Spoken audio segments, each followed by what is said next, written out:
All righty. Are we ready to roll, folks? Absolutely, Yes? absolutely. Excellent. Great. Well, then, I will say a word of welcome on behalf of all of us here at Fourth Space. Just a minute. Welcome to day one of Justice Between Generations, Asian, African, Indigenous, and Western Perspectives. We are so very happy to welcome you via Zoom or in person for this series of talks and exchanges happening at Fourth Space today. Concordia University's Fourth Space is located in downtown Tiohtià:ke, Montreal on unceded Indigenous land, and we facilitate daily activities that allow for knowledge sharing by focusing on what Concordia community members are working on in terms of research, initiatives, and course activities. So I will mention also that we've had the good fortune of recording a podcast with Jing and Mattias Fritsch, who are here with us today, moderated by Becky Vanderpost, also here. And I'll go ahead and pop the link to that podcast conversation in the chat for all of you attending on Zoom, so you can have a listen later on throughout the week. As you've already noticed, we are running this event as a Zoom meeting rather than a webinar, meaning that you are encouraged to turn on your camera, as so many of you have already done. It's great to see you. And you're welcome to participate in the discussion during question periods by raising your virtual hand, and our moderator will be able to call upon you to go ahead and speak. Of course, the chat is activated too. If you're more of a texter, you're welcome to pop your question into the chat. Those of you behind me joining us in the space today, we have set up a speaker's corner for you, which is where I'm pointing to right now, loosely. So if you have a question or a comment, we invite you to just raise your hand in person and then walk up to the camera and the microphone that will be set up for you here, positioned here, so that you can briefly kind of unmask yourself if you feel comfortable doing so and be seen and heard by those of us in the space and those folks joining us on Zoom. Finally, I'll just mention that we are live streaming and recording this event, and I'll pop those links into the chat in the Zoom in a minute. And if you're following along on YouTube today, you're more than welcome to ask questions and make comments there, and we'll happily read them out here. So on that note, it's my pleasure to pass the floor to Concordia philosophy professor Mattias Fritsch. Welcome. Thank you. Thank you, Anna. Can you hear me? No, I need to unmute the mic. Sorry. Oh, unmute. So you can hear me now? Excellent. Well, bienvenue à Montréal, bienvenue à Concordia. It's so wonderful to see you all here, both in the Zoom and Fourth Space here. So thank you all for coming. The moment has finally arrived. This conference, we've been postponing it for many times as a result of the pandemic, as I think you can imagine, and has happened to many events, including academic events, of course. My name is Mattias Fritsch. I'm of the Department of Philosophy here at Concordia, and I'm originally from Germany. I have been living here for close to 20 years, I want to begin by acknowledging that Concordia is located on unceded Indigenous lands, Jing will follow up with the Territorial acknowledgement. Jing? Yeah, so we would like to begin by acknowledging that Concordia University is located on unceded Indigenous lands. The Ganaga-Gordia Nation is recognized as the custodians of the lands and waters of which we gather today. Tiohtià:ke, or Montreal, is historically known as a gathering place for many First Nations. Today, it is home to a diverse population of Indigenous and other peoples. We respect the continued connections with the past, present, and future in our ongoing relationships with Indigenous and other peoples within the Montreal community. Thank you, Jing. I want to continue by discussing the territorial acknowledgement's particular significance for this conference. And I basically have 3 points. I made them yesterday at the opening event with Grandmother Polaka's talk. But I'd like to go over them again a little bit because it is so important for this event, I think. First of all, tomorrow is Orange Shirt Day in Canada.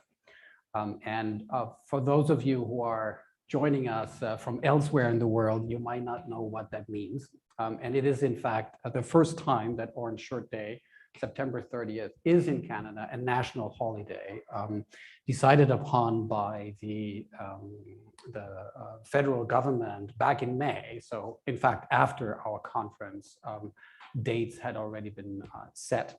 What is Orange Shirt Day? Well, Orange Shirt Day is officially known as the National Day for Truth and Reconciliation in Canada.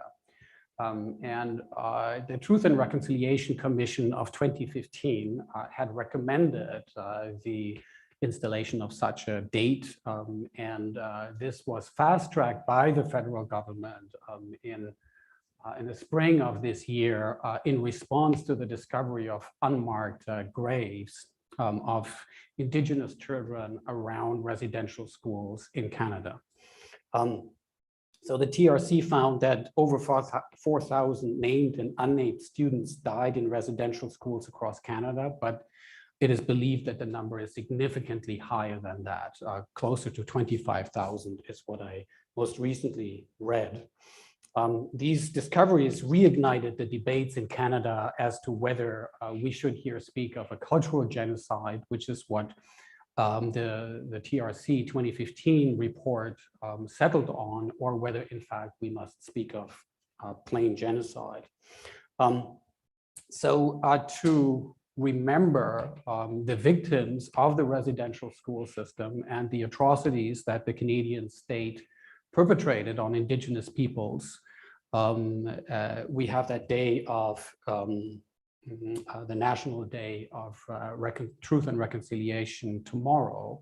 And it is, we are encouraged to wear an orange shirt tomorrow in honor of the Indigenous children who were forcibly removed from their homes, and in remembrance of the children who never returned home, to the generations of family members who are affected by this trauma. Why an orange shirt? Well, it is named after Phyllis Websted's favorite orange shirt given to her by her grandmother when she was taken, I think at the age of 6 in the 1970s, the early 1970s, and placed in a residential school. That orange shirt that her grandmother had given her was stolen from her in 1973. And that is why all of us are encouraged to wear an orange shirt tomorrow in remembrance of this. So if you have one, for those of you who are here in person, please remember that and honor that. So that is the first reason why I think the territorial acknowledgement is particularly significant for this conference. The second reason I think is because of the great significance of land and environment intergenerational justice. And I think we will be discussing that throughout the conference. Many of the harms that the current generation is in the process, in fact, of inflicting on future generations pass by way of the environment. Not only, of course, there are other pathways, but the environment, the land, the earth, nature is a significant conduit of those harms when thinks of climate change in this context, of course. So land is particularly significant for intergenerational justice, justice for future people. And that is another reason, I think, why the territorial acknowledgement is so important today. A third reason for the special significance, I think, has to do with trying to, as best as we can, forestall assumptions that a conference such as this one is just taking place in a neutral space, as if the virtual space, the Zoom space, was equally accessible to everyone, was sort of free-floating, which in fact it is not. Exchange of ideas among minds is great, but minds are embodied, they have to be located somewhere. And in this case, the conference is taking place where our bodies are located, and they are located on unceded Indigenous land. So that is another reason why I think it is particularly significant that we honor the land acknowledgement. Alan, come on in, just have a seat. This conference is organized in part by the research network Nature Time Responsibility, of which I'm one of the organizing members, and we have been organizing a number of events since 2011. Our first conference was in 2013. This is the 5th conference, and I want to thank my co-organizers at this moment, Hiroshi Abe of Kyoto University, who I hope is with us via Zoom, Marion Wenning of the University of Macau, now switching to Loyola University of Spain, who I hope is also there. I can't quite see him yet on the Zoom, and of course Jing, who my colleague in the Department of Philosophy, was also co-organizing this event with us. So this is our 5th conference, and basically NTR's idea is to promote sustained dialogue on the topic of moral, legal, political responsibilities to future generations and to nature across time, hence NTR, nature, time, responsibility. We believe that this is a topic on which we urgently need intercultural dialogue, so that possible solutions to these responsibilities do not just come from one tradition, but emerge out of an intercultural comparative philosophical dialogue. That's the basic idea. So from the beginning, NTR conceived itself not only as oriented towards a particular topic, indicated in the title NTR, but also as seeking to follow a dialogical model across the different cultures. So initially, we were mostly focused on exchanges between the West and East Asian traditions, and that had to do with where we happen to be located. And we have since then tried to expand, and we are in the process of expanding. Now you might say, well, if you look at the title, of course, there's a lot that's not represented there. Arabic philosophy, Latin American philosophy, and so forth. So we are interested in bringing more voices into the discussion at NTR, and we hope to do this hopefully at our next conference, which we're planning to hold next year in Spain. And so please look out for that if you are interested in this topic. So I think that's about what I wanted to say, except to say that about NTR, we have guest edited one special journal issues in the Journal of Comparative Philosophy in 2014, and we will publish our first volume of selected papers from subsequent conferences early next year, we hope. It's coming out with Routledge, and it will be called Environmental Philosophy and East Asia, Nature, Time, Responsibility. In 2017, NTR was awarded the Humboldt Alumni Award for Innovative Networking Initiatives from the German Alexander von Humboldt Foundation, which we are thanking here as well. Jing? Yeah, so I will start by thanking the Alexander von Humboldt Foundation, as Mattias was mentioning earlier, from Germany, and then the Social Science and Humanities Research Council of Canada, SSHRC, which sponsored our conference. And then the Consulate General of Federal Republic of Germany at Montreal, the Canadian Commission for UNESCO, the Earth System Governance Workshop Representations of and Rights for the Environment, Task Force on Conceptual Foundations, and the Next Generation Cities Institute at Concordia, Department of Philosophy, Concordia University, Center for Interdisciplinary Studies in Social and Cultural, Concordia University, and Social Justice Center at Concordia University. This conference has gathered the financial and institutional support from the above institutions.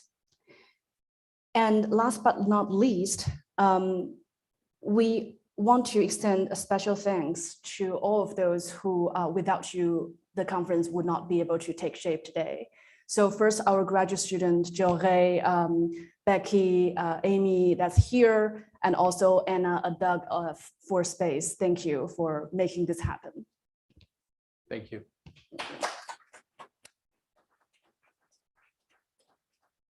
So Jing, you are moderating the first talk? Yes, so I think excellent. now the conference has officially started. And we're very honored to have our first speaker, Marion Hourdequin from Colorado College. And Marion Hourdequin is a professor of philosophy in the philosophy department. She specializes in environmental philosophy. and her research and teaching interests also include ethics, philosophy of science, and comparative philosophy.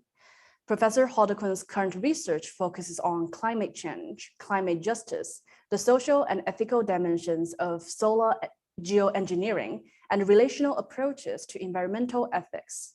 She is the author of Environmental Ethics, From Theory to Practice, and an editor with David Havlick of Restoring Layered Landscapes.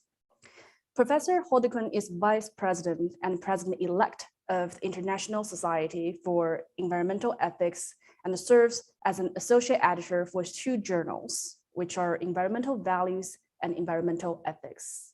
And welcome, Marion, Professor Hourdequin. Yeah.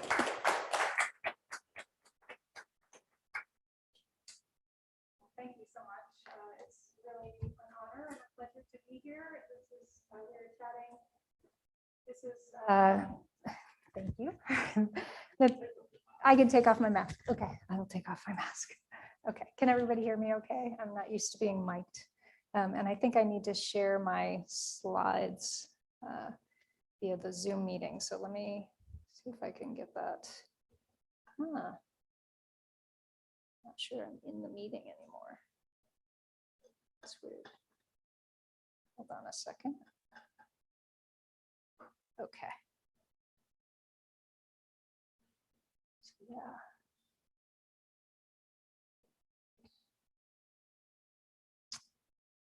Okay, so I think I've got the technology all set. Yeah, so it's a real pleasure and honor to be here. This is the first in-person conference I've spoken at since February 2020. So it's both exciting and trepidating in some ways. So, but it's great to be with all of you here in person. I also wanted to take a moment and pause to acknowledge the Indigenous peoples of the place where I live and work in Colorado Springs, Colorado. This is an unceded Ute territory. And I want to mention that the displacement of the Ute peoples from what's now known as the Front Range of Colorado occurred, not long in the before the college where I teach was founded. So I think there are some direct linkages between the displacement of Ute peoples and the kind of development of educational institutions, urban centers, and so on that I inhabit and work within today. I also want to acknowledge that we also in the United States have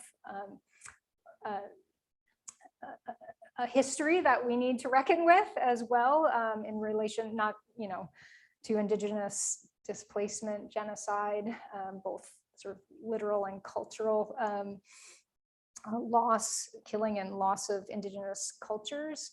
But we also, related to that is a tradition of residential schools. So that played a tragic role in those displacements and the disruption of Indigenous cultures. Okay, so with that, let me just say thanks for having me here, and I'll get started on my talk. So my talk focuses on Confucianism and intergenerational ethics. And before I dive into the talk material itself, I want to acknowledge my mentor and collaborator, David Wong of Duke University. He was one of my graduate advisors. He's a wonderful, caring teacher and mentor, and I've been fortunate to have ongoing opportunities to collaborate with him, including on the work that I'm sharing with you today, which builds on or just is found largely in a chapter we wrote for the forthcoming Oxford Handbook of Intergenerational Ethics. And I would just say that any errors or infelicities in my talk are not the responsibility of David Wong, but are my own. So, but I do want to acknowledge his work and his guidance and collaboration. Okay, so I want to talk about Confucianism and intergenerational ethics, focusing primarily on 2 questions. First, what might an early Confucian approach to intergenerational ethics look like? and how might a Confucian approach to intergenerational ethics be relevant today? I'm going to spend most of the talk on the first question, but I'll turn to the second question toward the end. And I also want to offer a quick caveat, which is that there are sort of many Confucianisms. This is, a tradition that's like 2,500 years old, roughly, and it's a vibrant and living tradition. So my focus is going to be on a particular piece of the tradition, focusing on early Confucianism primarily. And I also want to acknowledge that there are multiple, ways in which one might craft or construct an intergenerational ethics, even drawing on early Confucian philosophy. So to give you a quick preview of my answers to these questions, I'm going to argue that a Confucian approach to intergenerational ethics might be grounded in a relational perspective on persons and a relationally oriented ethics. In this perspective, persons are understood as located in a web of social relationships that are not just synchronic, but also diachronic, extending through time and through generations. And this locatedness of persons in intergenerational social webs is fundamental to moral personhood. So the Confucian tradition has a strong emphasis on moral development and self-cultivation. This is understood as a sort of pathway or process of becoming a fully humane or ren person. And this process involves cultivating capacities, skills, and habits. And by habits, I mean sort of habits of mind, habits of emotional response, habits of action that generate and sustain mutual flourishing over time. With respect to the second question, how might an early Confucian approach to intergenerational ethics be relevant today? I'm going to suggest that this relational, as opposed to a more individualistic conception of persons, is particularly important in thinking through modes of engaging with intergenerational ethics, particularly in relation to problems like climate change, and that there emerges from this perspective a kind of social and intergenerational way of reasoning that can be contrasted with a kind of a conception of individual rationality that is more prominent in, say, Enlightenment European thinking. So in developing this work, I'm drawing on early Confucianism primarily, and in this talk, primarily on the Analects of Confucius or Kongzi, but also sort of in the background are two other important early Confucian texts, Mengzi or the Mencius and Xunzi. I want to offer some really brief historical context for folks who, I know we have both experts on Confucian and Chinese philosophy in the audience, and also probably others who maybe are newer to or are sort of less steeped in these traditions. So I want to offer some brief historical context. The texts that I'm drawing on date from the late Zhou dynasty in China. There's complexity because these are layered texts, but I'm not going to go into that complexity here. But I think the sort of central historical locatedness is in the late Zhou dynasty.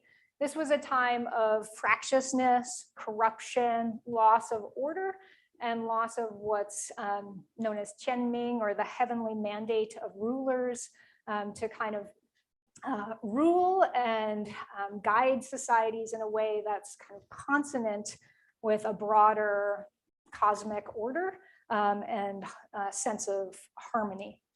At this time also, there was a breakdown in traditions, rituals, or etiquette that are known as the Li, that were important for structuring society and structuring relationships among persons, and particularly for expressing moral emotions in those relationships. And there were corrupt rulers sort of vying for power and instead of sort of focusing on caring for people. So Confucius or Kongzi had a vision, and many of those, the thinkers from this time are sort of grappling with how to respond to this difficult social situation. And there's a particular vision that Kongzi embraces. His vision involves a return to a certain conception of the Tao or way, a way of living that embodies and supports a more harmonious and flourishing society. Kongzi envisioned a kind of restoration of virtuous rulers who could serve as moral exemplars and who have the capacity to transform people with their virtue by inspiring them to be good. So there's this idea of sort of virtue spreading like ripples in a pond, or a virtuous ruler being like a pole star that has a kind of charismatic attraction that brings out the good in others. Also, a piece of this vision is the family as a site of moral learning, and family relationships as sort of the place where persons first learn care, love, respect, empathy, and so on. And then, as I mentioned a minute ago, there's an important role for the li, or rituals or etiquette, in structuring society and supporting positive relations in families, between rulers and ministers, and between teachers and students, and so on. Confucianism is often thought of, or sort of popularly known as, very hierarchical, and there is relationships in early Confucianism do have a hierarchical element to them, and a certain sense of ordered relations is important. But I do want to emphasize that learning, and moral learning in particular, is understood as multi-directional and intergenerational. So it's not only that students can learn from teachers, but teachers can learn from students. It's not only children who learn from their parents, but parents can also learn from their children. And learning also can occur across many generations. So one of the things that happens in the Analects is that Kongzi cites prior sort of virtuous rulers and sage kings as exemplars from whom people can learn in his time, and I guess we might say also today in some sense. So this sense of multi-directional learning and intergenerational learning that I mentioned is exemplified in one relationship that I want to talk about in a bit more detail, which is the relationship between Kongzi and one of his students, Yan Wei. And this is a kind of special relationship. Yan Wei is known as Confucius's or Kongzi's best student, or most virtuous student. They have a very close relationship, and Kongzi repeatedly sort of expresses humility in relation to sort of the capacity of Yan Wei to learn and take up and put into practice his learning. And by learning, there's a sort of moral inflection there. So it's more moral learning that's important. So the relationship between Kongzi and Yan Wei is an important intergenerational relationship. Kongzi is older than Yan Wei. And as I mentioned, Yan Wei is a student of Kongzi who Kongzi deeply admires and respects. Sadly, Yan Wei dies young. And when he dies, Kongzi is devastated. He says, "Heaven has bereft me, heaven has bereft me." And he's also described in the Analects as showing undue sorrow when Yan Wei dies. When his students remark on this, Kongzi replies, "Am I? Yet if not for him, for whom should I show undue sorrow?" So the early death of Yan Wei is a kind of, it's an important moment in the Analects, and clearly an important event in Kongza's life and a deep loss for Kongza. So one thing I'd like to think through in trying to understand the importance and role of intergenerational relationships in the Analects is how we might understand this loss. So we might pose the question this way: what is lost when Yanwei dies and when his relationship with Kongza is severed?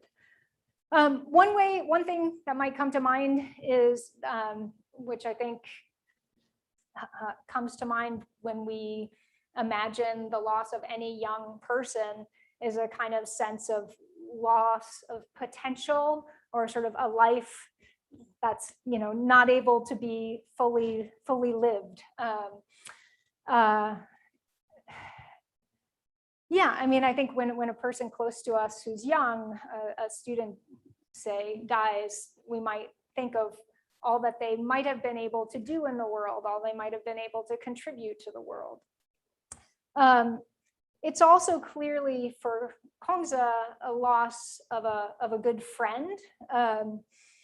And we might think, at least from one point of view, that the loss of a student is also at the same time a loss of a possibility for a kind of personal immortality that is enabled by the way in which those who care for us, who live beyond the time of our own deaths, continue to remember and carry on, sort of connect with us and carry on some of our values and projects. So there is this idea that you know, we maybe haven't died in some sense as long as we're remembered by others. So this is related to an idea that that there may be continuity in our own personal values and projects through those who take up those projects after our death. So all of these kinds of losses are, I think, potentially at stake in the loss of Yanwei. But I think with respect to these last two ideas, I think they represent not a full account of what's at stake here. They're both framed in a kind of individualistic way, where Kongza's sense of loss is a loss of his own, you know, his own social identity continuing through time, or his own sort of pet projects or values continuing through time. And I don't think that really does justice to the depth and importance of the relationship between Kongza and Yanwei. So what I want to suggest, rather, is that Kongza's identity and Yanwei's identity are bound up together. And this is an important source of meaning for both of them and for Kongza throughout his life. So when Yanwei dies, in a sense, a sort of piece of Kongza's identity is changed by that loss. And I think this idea can be understood in relation to a broader conception of persons as relational, identities as relationally constituted and relationally shaped, and a relationally based conception of human flourishing. So what was one of the things that was special about the relationship between Kongza and Yanwei was not only that they were close friends, but that their friendship itself was oriented toward restoration of the Tao, toward building more flourishing, harmonious, intergenerational human communities.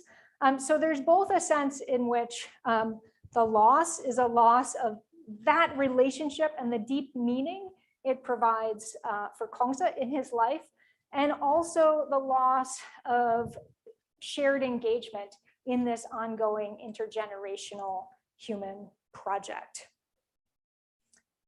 So I think what this analysis of this particular case helps draw attention to and bring out is the importance of a relational conception of the self in early Confucianism. This is something that Henry Rosemont Jr. and Roger Ames and David Wong and others have written about, many others actually.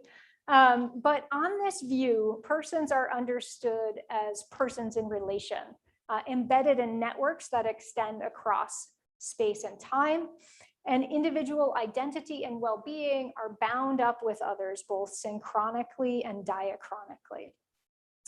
And what I want to suggest is that these relational connections are a source of meaning and fulfillment in human lives.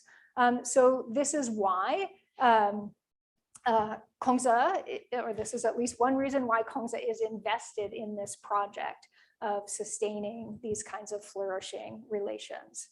And what I want to argue next is that gratitude and reciprocity, sort of certain conception of gratitude and reciprocity, are key to sustaining these sorts of meaningful relations.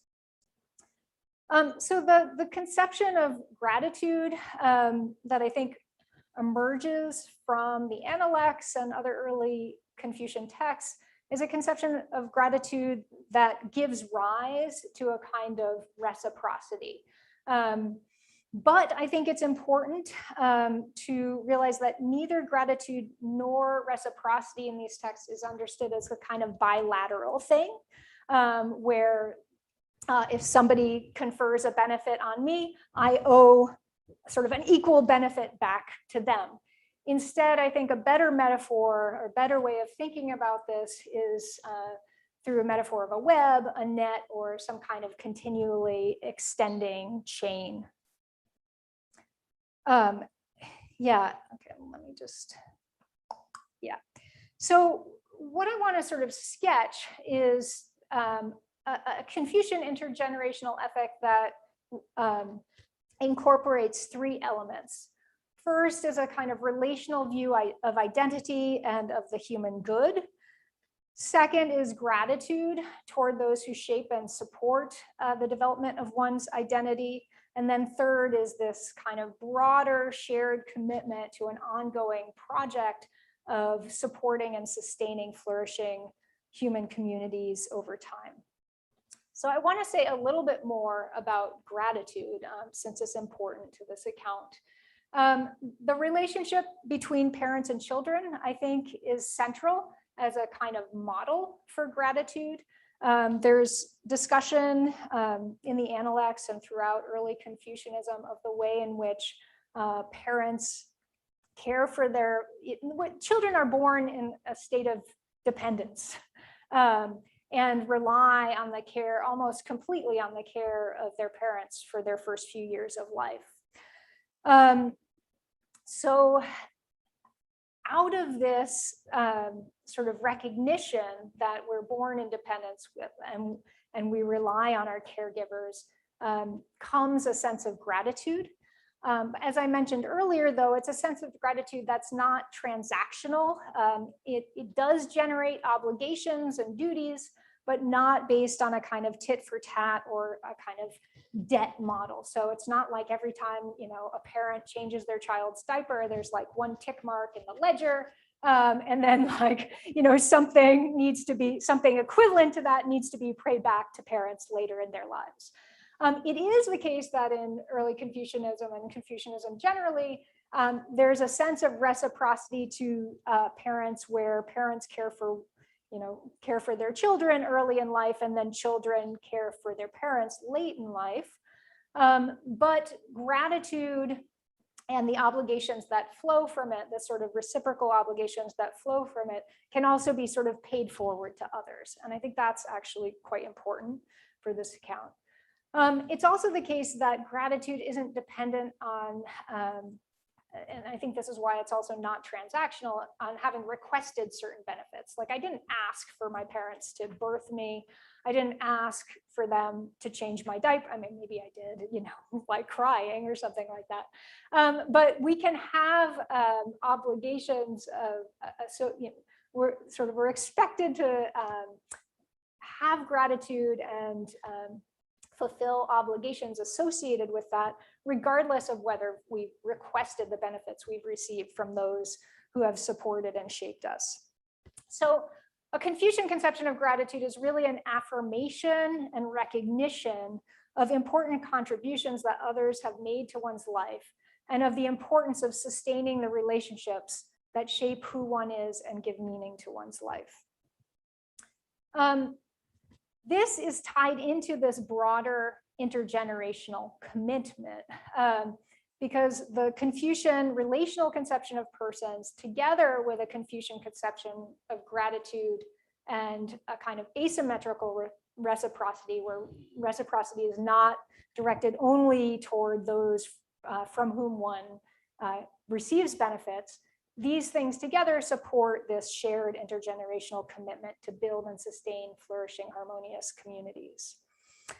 Now, early Confucianism doesn't provide a systematic understanding of this project, this sort of shared intergenerational commitment to flourishing, harmonious communities, as encompassing the broader natural world, though I think the view might be extended in this way.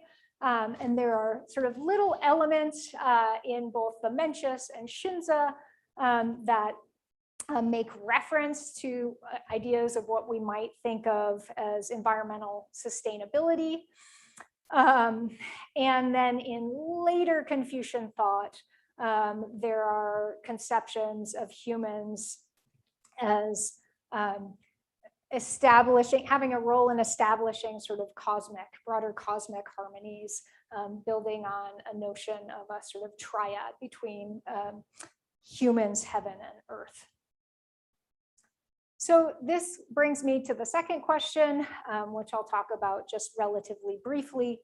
How might an early Confucian approach to intergenerational ethics be relevant today, especially in relation to environmental and climate ethics? And here, as I just suggested, I think it may be possible to extend this idea of Confucian relationality and gratitude. So especially if we acknowledge this first point, right? It's not only human beings and human relationships that shape and support persons' development and their identities.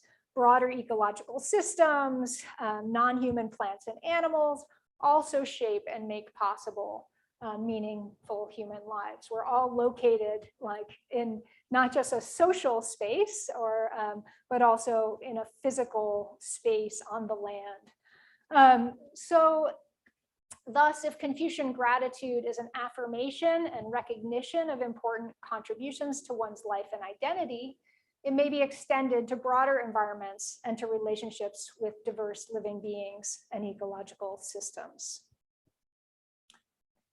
I think a second contribution of this view of Confucian intergenerational ethics is that it sort of foregrounds a kind of social and intergenerational reasoning. And here I want to sort of describe sort of the Confucian relational view sort of in juxtaposition to kind of a more atomistic conception of the self that grows out of Enlightenment individualism. And I want to suggest that individualism, instead of starting with people in relation, individualism sort of starts with these atomistic individuals and then brings them maybe into relation with one another. But in starting with this, at this different point, individualism isolates people both synchronically and diachronically. And further, I'd argue that it alienates people not only from one another, but from the ecological systems in which we are embedded. So what a relational conception of persons has the potential to do is to re-embed persons in community or in moral ecologies. And this grounds a different mode of reasoning than dominant conceptions of individual rationality. So I want to try to illustrate this with a kind of contemporary example from the case of global climate change. So Steve Gardner, who I think is not here yet, but will be joining later in the conference, talks about the moral storm of climate change. Climate change is often modeled as a tragedy of the commons, in which sort of it's individually beneficial for me to, say, drive my car or fly in airplanes to take vacations or turn the heat up at my house. But that collectively, the decisions of those of us who do those things leads to the accumulation of greenhouse gases in the atmosphere and to a collectively irrational outcome to all the problems that we're experiencing today globally, although unequally in relation to climate change. Steve Gardner argues that that climate change is not just a tragedy of the commons, it's actually worse than that. It's worse than that because it has an intergenerational dimension. So it's not that we're just, all of us here today are just sort of messing up a commons that we share today. What we're doing is we're messing up a commons that has to be drawn upon by future generations.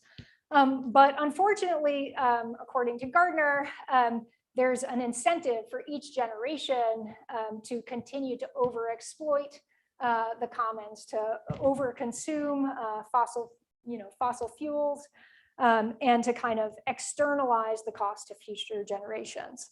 So because the benefits of emitting greenhouse gases accrue to the present generation, the costs of emissions are largely borne by future generations because of lag times in the climate system and the long lifetime of greenhouse gases in the atmosphere. Gardner argues that it's rational for each generation to pass the buck to future generations. So put more formally, Gardner argues that it's collectively rational for most generations to cooperate because almost every generation prefers the outcome produced by everyone restricting pollution over that produced by everyone overpolluting. However, it's individually rational for all generations not to cooperate when each generation has the power to decide whether or not it will overpollute. Each generation rationally prefers to overpollute whatever the others do. Okay, so I think one thing we might ask is how might this problem be viewed from a Confucian perspective? So the Confucian ethical perspective I've described invites us to see ourselves as part of an intergenerational community extended in time. A temporally extended relational conception of identity foregrounds the contributions of prior generations in making possible the lives of those of us living today. And we can express gratitude for those contributions through our own concern for those who will follow. Similarly, recognition of the ways in which a stable climate system and healthy and diverse ecological systems contribute materially and anchor meaning in one's own life can make visible the importance of these elements for future generations and ground obligations to sustain them. So if we think from the kind of intergenerational perspective and shared commitment to this intergenerational project of social and ecological harmonies and mutual flourishing, it seems that, the perspective we're invited to is one that's different from the one that Gardner describes. So I think that a Confucian relational approach to global climate change would in many ways reject the presuppositions of the intergenerational tragedy of the commons.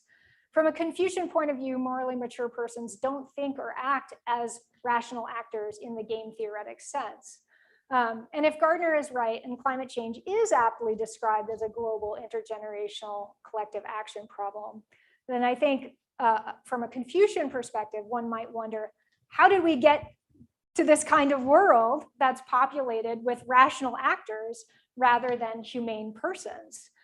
So to address this challenge, I think from a Confucian perspective would not just require sort of different principles or different institutions, but also a transformation of persons and the relations between them.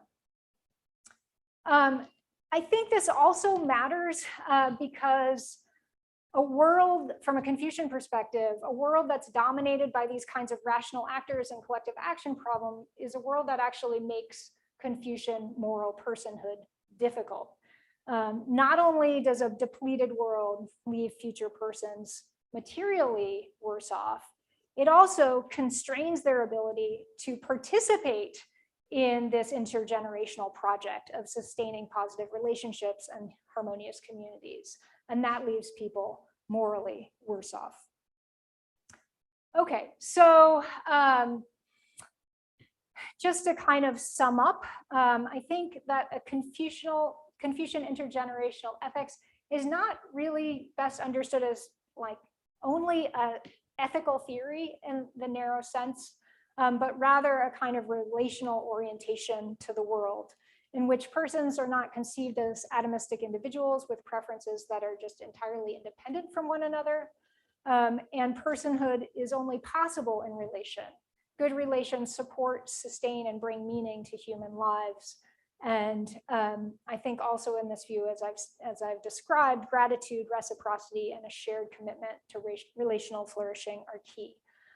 In closing, I just want to mention that there are important resonances, I think, between this view and other traditions, including indigenous traditions that make central relations with non-human kin and the land.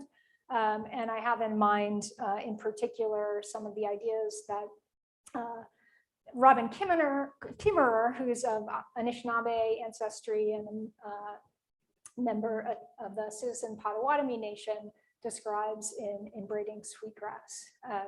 So I'll stop there, and thanks for your attention, and I look forward to your questions. Thank you, Marion. So before we move on to Q&A, I want to say that I think at some point we see in our Zoom audience that I saw like in our Zoom audience, there was a cat that was joining us. So I just want to encourage us to turn on your camera if you can. And I see that there we also have a number of panelists in the Zoom audience. So please feel free to do that. And then one last thing before we move on is that we also have 2 morning sessions on tomorrow and the day after. That's about 45 minutes. I want to remind you the reason that we have those morning sessions is because our conference is have participants all over the world, you know, in Asia, in Europe, in Africa. So because of the time difference, if someone cannot join us live, then we will reserve the morning sessions for Q&A for those who are not able to join us, but would have questions after watching the recording. So that's just a reminder. And without further ado, I think, Marion, would you want to take your own questions? Or I mean, I'm happy to take my own questions. I realize we're going to have questions on potentially both in person and on Zoom. So yeah, maybe I can alternate between the two, or do you have a convention that you recommend? What we could do is that if you have a question over Zoom, you could type out your question in the chat box or raise your hand electronically, and then we will unmute you. Or if you prefer, you could also type up your question in the chat box, and then I will relay your question to Marion here. If you're in the audience, feel free to just raise your hand, and then once you're called. Yeah, I see questions on Zoom, so maybe we should start with those. Yeah. Stephen's gonna ask me a question. But I saw Doreen's hand first, so maybe we'll start there and then go to Stephen. Did you mention my name? Yes, go ahead. Okay, I'm greeting you from the Netherlands. We are 6 hours ahead, so I'm not sure if I'm going to make the end of your conference. But what you said resonates very much with what I did in my research on African Ubuntu philosophy in comparison with Buddhist gross national happiness and the Native American ideology of Buen Vivir in Ecuador and Bolivia. So my question actually is, what about intergenerational burdens? Because we had colonization and therefore also generations before us we can pay gratitude to what they achieved, but there are also burdens that we inherited, which prevents us from having a free dialogue between world philosophies, I think. And the second question would be, in a smaller sense, how to deal with the issue of gratitude between children and parents when the relationship is severely disturbed in cases of abuse or so on. How would you respond to that? Yeah, no, those are great questions. I mean, and I think they're interesting questions in relation to Confucianism, because I think Kongzi, as I read the Analects, doesn't really address in a deep way the idea of intergenerational burdens as you're describing them. So he's definitely aware of, he's not naive about the condition of society. He thinks that things are not going well and that people are being, sort of rituals are being co-opted, people are being exploited and not cared for. But I don't think that in early Confucianism, we find any kind of real theory or even great theoretical resources for thinking about how to cope with the kinds of intergenerational burdens that you're describing, like colonialism or genocide or legacies of racism and so on. So I mean, I think there is a kind of, some might say unrealistic optimism in Confucianism that it's possible. I mean, there is sort of a cyclical thinking about the way dynasties work, where there's sort of like a virtuous ruler and everything's going well and it's harmonious, and then these things sort of break down over time, and then another virtuous ruler kind of emerges. But I don't think at least, I'd be interested on others' thoughts on this, but I don't think there are a lot of resources for doing that kind of grappling with ongoing legacies of harm and exploitation that you're making reference to. With respect to gratitude between children and parents, I mean, this is something that is discussed in the literature. P.J. Ivanhoe talks about this, and others. And I mean, I think it's also a tricky question. I do think there are maybe some additional resources for dealing with relationships between parents and children that are not entirely healthy. So one could sort of abstract away from the particular parent-child relationship and think about those who have contributed to one's life and one's identity in positive ways. One could think about gratitude, as involving sort of gratitude for those parent-child relationships that are helpful and positively sustaining. But I think the question of precisely what sorts of obligations that children have to parents who are, say, abusive is a kind of tricky one for Confucianism to deal with. I mean, there are definitely passages and sections that talk about so I don't think Confucianism assumes that parents can do no wrong, I guess is one thing to say. There are cases where children sort of remonstrate with their parents and try and are encouraged to sort of at least gently sort of point out limitations of their parents' views, and sometimes to act in ways that might involve disobeying parents. But it's not clear that on early Confucianism do you ever totally can be that there are no obligations to parents, or that sort of poor, problematic parents sort of mean that there are no filial obligations. So I think the two pieces that you've picked up on are actually elements that are difficult for Confucianism, and there might need to be resources from other traditions or extensions or changes to adequately deal with them.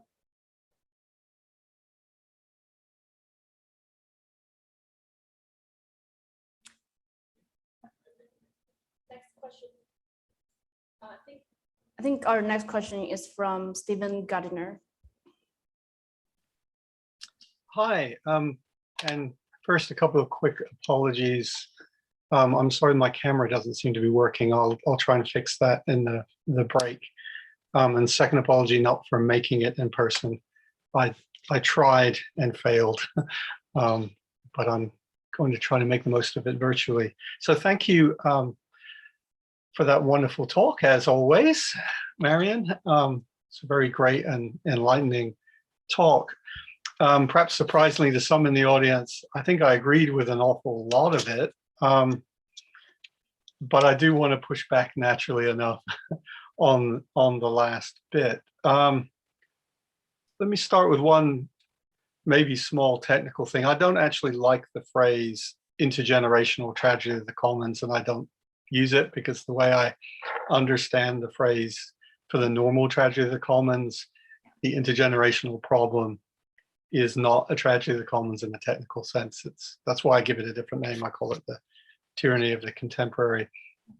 But anyway, that aside, I'm worried about the idea that Confucianism can, reject the presuppositions of what I call the tyranny of the contemporary, and just therefore seems to get out of it. Because I just don't think that's true. I think that oversells the contribution that Confucianism can make here, even though I think Confucianism can make a big contribution. So let me say something about why I think Confucianism shouldn't reject the presuppositions. I don't think it can get that far. I think my main reason, as maybe I just said, is I don't think individualism is baked in to the statement of the problem when we're talking about the tyranny of the contemporary. And indeed, in the book version of the argument, I say, look, I can, there are various interpretations of what might drive a tyranny of the contemporary. The most obvious is a stark individualist, narrowly economic view. And I think that's what you have in mind. And I refer to that as a view involving, kind of narrow, self-interested ruthlessness on a certain picture. That's the most obvious. But in fact, the one that there are others, and the one that I favor is that there's an institutional gap. We have, especially in Western societies, perhaps, institutions that encourage short-termism and of various sorts, and that don't register very well other motivations and other moral commitments and so on that we actually have, right? And so even on my view, it looks as though, we could be all Confucian in fact, but we have institutions that are not. And that institutional gap is the heart of the problem. And so that makes me, this is getting to the question that I'm posing to you beyond this general idea that I don't think Confucianism should reject the presuppositions of the problem that I'm posing, because it's a problem that it has to wrestle with as well. And I think it's good to note that rather than dismiss the problem. So the two more specific questions would be, one, isn't there a challenge, which Doreen has already hinted at, maybe just explicitly said, of specifying what level of identification of interest, what level of harmony you can get out of or presuppose within Confucianism or any kind of relational philosophy?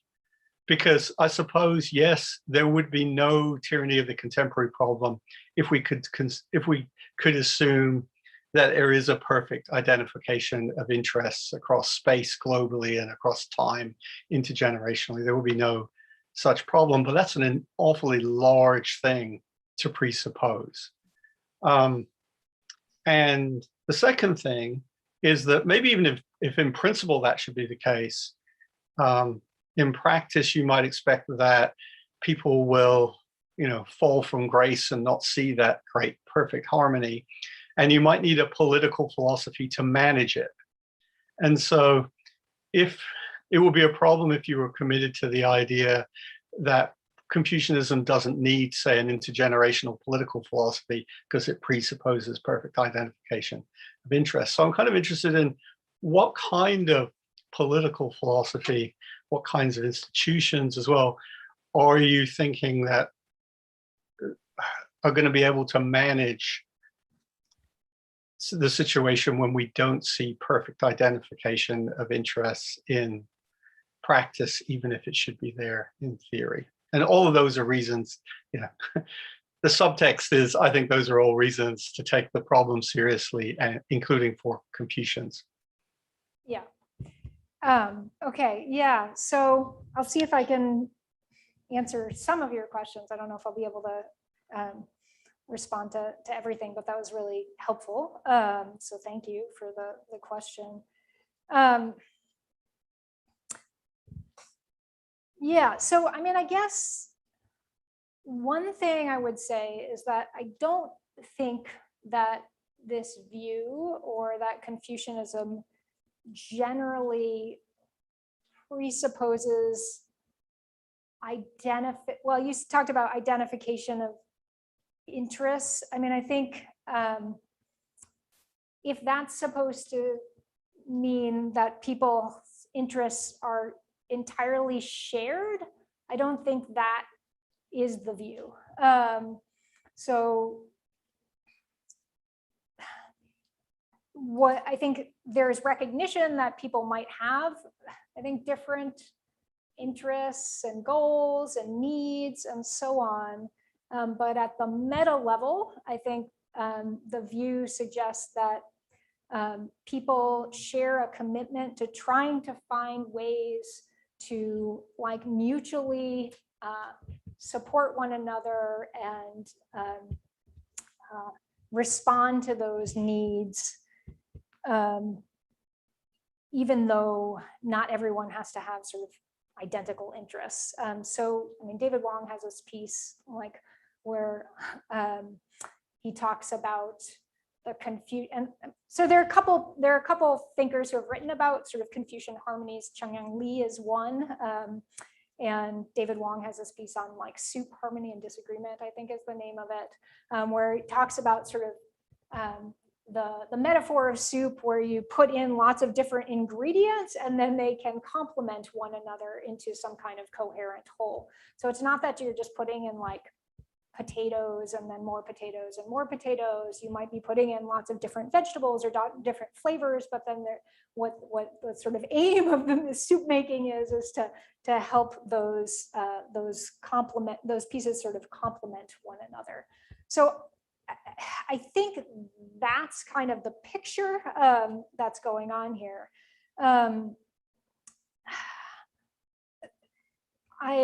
So that maybe mitigates one concern that you're raising, but I think, and I guess I would say that another way of putting it is that on this view, it's not that people have the same preferences, but that they're sort of dynamically engaged with the sort of needs of others in a way that I think is less prominent in the kind of collective action problem models. I think you bring up a really important point about institutional dimensions and the way in which, if we're going to think about this in a contemporary context, institutions are oriented toward short-term thinking. And I don't think, in the Analects, sort of the solution is like, you just have a virtuous ruler, and then like everyone sort of like everything sort of follows from that. I do think that's probably, you know, maybe not going to work today. So we do need to think about institutions, and I guess that to me is sort of, if we were going to build on a kind of a Confucian approach, one would need to think through what sorts of institutions would be possible or needed in order to kind of orient toward the vision of kind of mutual intergenerational flourishing. That's sort of at the heart here. So I think I can really, I guess, I want to take on board your point that that it's probably, you know, even though Kongzi, I think, was very optimistic about the capability of individuals to sort of act virtuously in like a deeply corrupt society, I'm not sure that, I mean, I think what you're pointing out is very important institutional forces that make that difficult, and also that may swamp the efforts of individuals. Like I might personally be very oriented toward intergenerational care and concern, but that doesn't mean that, you know, like my care and concern are really going to change the world, right? So, so yeah, I do think here other traditions might be really helpful. I mean, I think indigenous traditions do have modes of centering questions of intergenerational ethics and intergenerational concerns, and like management of tribal parks and things like that, that might be possible to learn from. Okay, thank you. So we are almost, the time is almost up. I'm sure you, in the audience, we have more questions, but Marion is going to stay here because we are organizing the conference through, you know, many places. So we have to stick with the time, the schedule. But also one other way we could ask Marion more questions is by joining the morning session that's from 9 a.m. to 9:45, and then you will have a chance to ask questions to all the speakers that have presented in the previous day. So please join me to thank Professor Hourdequin on this wonderful talk.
Hi, everybody on Zoom. If you're there and listening, we've decided to take a little break here in the space, and before the next talk starts at 2:30. So feel free to do the same on your end.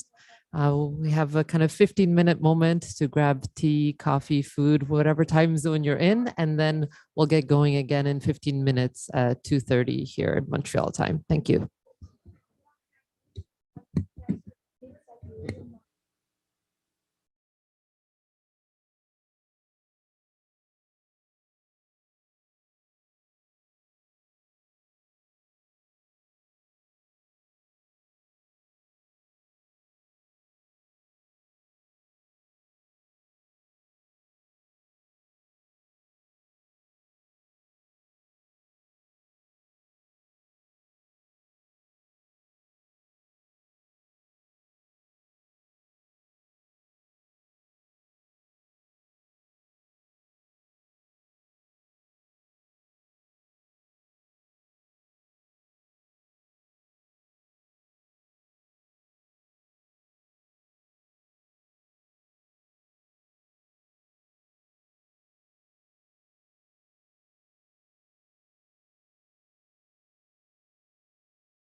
Yeah, pretty good. That's they were on the whole time. So.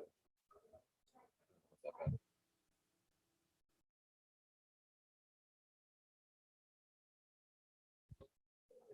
It has fewer bars on.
Can you hear me? Yeah. Yeah, I think that's working. Mute. I can mute myself. Okay.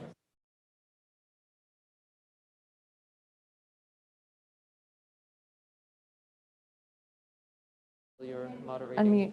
Mute. Okay. Oh, is it muted? It'll say mute once. It Just doesn't. press it once. And then unmute.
keep it open like that. You can keep both tabs open.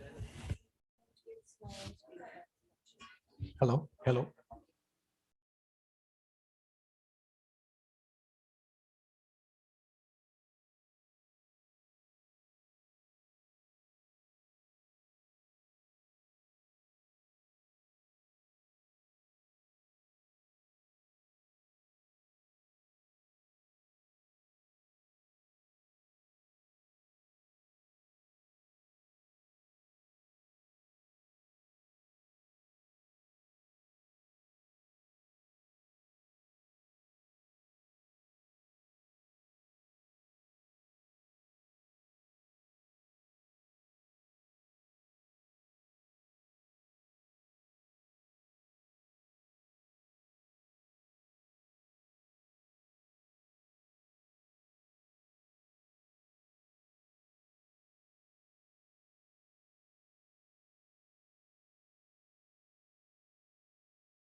Hello, everyone. Oh, we're not starting. I'm just testing the mic.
Okay, everybody, can you hear me? I've unmuted myself.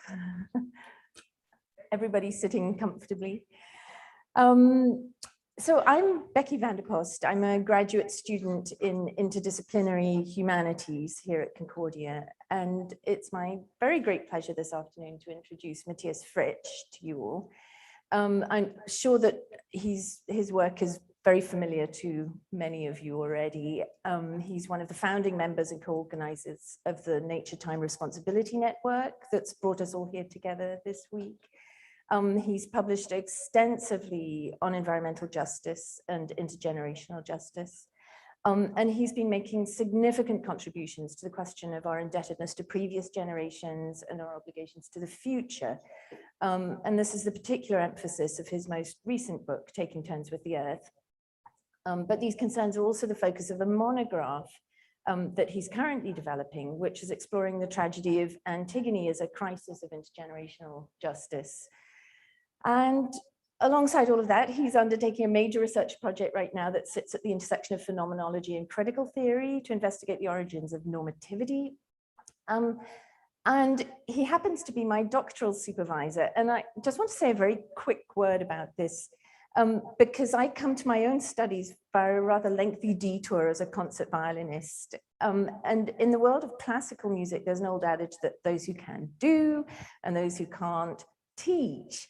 But after working with Mattias for these past few years, I feel actually very well qualified to say, don't believe a word of that, because Mattias has proven that to be completely and utterly wrong. He's as insightful and supportive and inspiring and patient in his teaching and supervision as he is rigorous and incisive and groundbreaking and thought-provoking in his research and writing.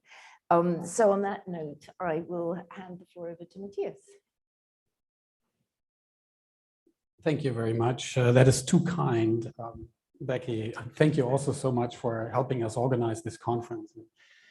Your patience and your wisdom and your quick returns on emails are just what saves this whole conference. So thank you so much for that. Yeah, so I'll just begin right away. And I do have a few slides, but they're a little bit more like a background for you, I think, and mostly I'll read my paper if that's okay.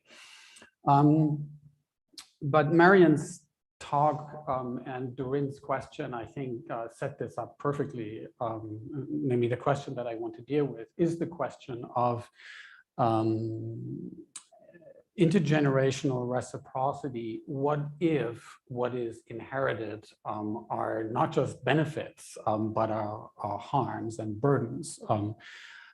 And that is really the question that I want to deal with here. And Marion, in one of her slides, had a reference to the notion of asymmetrical reciprocity. And that is, in fact, what I want to recommend to you as a model for relating generations to one another. But I want to then probe the question of what happens when you take historical violence into account, victimization in the past and so on. So that's really what I want to do. So this talk seeks to propose a concept of justice for future people that is mindful of indigenous critiques of the Anthropocene and associated climate eschatologies. The first section will review these critiques, which suggest that motivating pro futuro care by dreading an impending climate crisis tends to betray a privileged, often settler colonial perspective. Given that for many indigenous peoples, what is feared the most in such apocalyptic narratives has already happened to colonized peoples the world over. A more appropriate relation to the future calls for a more differentiated grasp of the past, including an understanding of what one owes to ancestors. If we all placed ourselves in historical lineage, if we all engaged in intergenerational dialogue with our ancestors, I would seek to suggest, we would see that some of our contemporaries today live the dream of their ancestors and others a nightmare. The beneficiaries of colonialism now have the dubious luxury of viewing the environmental crisis. Long-term environmental destabilization might be a more apt term, as one that lies wholly in the future, even if that future starts here. While indigenous communities have been living with such a crisis crisis, such destabilization and destruction of people and land for a long time. On this basis, the next section will briefly review various indigenous accounts of intergenerational ethics, from the 7-generation model of the Haudenosaunee constitution to Maori gift practices. Here, I will propose that a fundamental and common idea in these accounts seems to centrally include the view that present generations owe to the future, in part because they received from the past. The present is here not viewed as a distinct moment on a linear timeline, as on the dominant Western view that arguably privileges the present. Rather, the present moment is seen as the overlap of past and future. Accordingly, the currently living are understood first and foremost as the descendants of their ancestors and the ancestors of their descendants. Drawing on some intergenerational economics where owing to the future as a result of having received from the past is discussed as indirect reciprocity, I will seek to model and defend this view and its social ontology. In the final section, so the third section, I'd like to address how the resulting notion of what I call asymmetrical reciprocity, the term that Marion already also used, can aid in the task of demarginalizing the future. That is, can help avoid the impression that there is one future for all humanity. For example, the future of climate horror. Narratives about the future are more than often centered on European concepts of technological and economic progress, or decline, as the case may be, and sideline representations of the future stemming from marginalized political actors or social groups. To demarginalize and decolonize the future then means to take into account the margins, to differentiate futures and future imaginations. As I will argue, the social ontology of asymmetrical reciprocity entails that the relation to the future is inseparable, both ontologically and normatively, from the relation with the past. For that reason, to decolonize the future means differentiating the view of the past. So section 1. In this section, I will examine indigenous critiques of the notion of the Anthropocene to the extent that I'm familiar with them. For many indigenous authors, problems with standard Anthropocene narratives include the following. 1, assuming that indigenous communities have been gradually deteriorating to the point that today's climate and environmental crises threaten to kill them off permanently. 2, enclosing indigeneity in the Holocene epoch without consent and which denies adaptability and historical change on the part of indigenous peoples. 3, assuming indigenous peoples to be pure and untouched by colonialism. And 4, and this 4 that I will focus on, overlooking that for many indigenous peoples, the apocalypse can be said to already have happened in the past and to be continuing in the present. The description of our time as haunted by a dystopian or apocalyptic future of climate disaster is contested on the basis of its forgetting of the past and the present. The overall claim is that narratives of natural disaster tend to marginalize or erase the experience of some populations, particularly indigenous people who have already been subjected to violent transformations of their way of life induced by colonial violence. As indigenous authors such as Kyle White have pointed out, the consequences of colonialism for indigenous populations are in some ways similar to the feared apocalyptic consequences of the Anthropocene, which include forced removal from the land, loss of meaningful connection with animals, plants, and wildlife, as well as the loss of agency and self-determination. However, rather than a disaster looming on the horizon, these consequences articulate the actuality of the colonial past and present for indigenous populations. Thus, rather than sharing in the projection of an apocalyptic future, indigenous perspectives on climate change situate the present time as already dystopian. In other words, fearing for the future of humanity at large, as the very notion of the Anthropocene might suggest, tends to forget the violence of the past and the present, and thereby betrays an illegitimate marginalization of the indigenous experience. In its anthropic universality, it equally fails to connect the violence of colonialism to the present ecological crises. in contrast, so I mean, this can be connected. I think this is kind of point that Anthropocene discourses have to be connected to the history of colonialism, the history of slavery, and so on, that has been made by others as well in somewhat different contexts, perhaps. So Ian Baucom's recent history, 4 degrees Celsius, search for a method in the age of the Anthropocene, makes a similar argument. I think Catherine Yusuf's A Billion Black Anthropocenes or None makes a similar point. So that just looking towards the future tends to forget the past. So the Anthropocene tends to direct us towards the future in a way that makes us think of humanity at large and the fate of humanity and the problems with that. So in contrast to the erasure of colonial and indigenous histories, indigenous approaches to climate change are often motivated by dialogical narratives between descendants and ancestors. As again, Potawatomi scholar activist Kyle White suggests, such dialogue relies on what he, reviewing various indigenous accounts and following discussions with several indigenous scholars and elders, calls spiraling time. So I think that's my next slide. So you have a few citations there. So he references the work of Makara Stewart Harawiri, a Maori scholar who writes that within Maori ontological and cosmological paradigms, it is impossible to conceive of the present and the future as separate and distinct from the past. For the past is constitutive of the present and as such is inherently reconstituted within the future, end quote.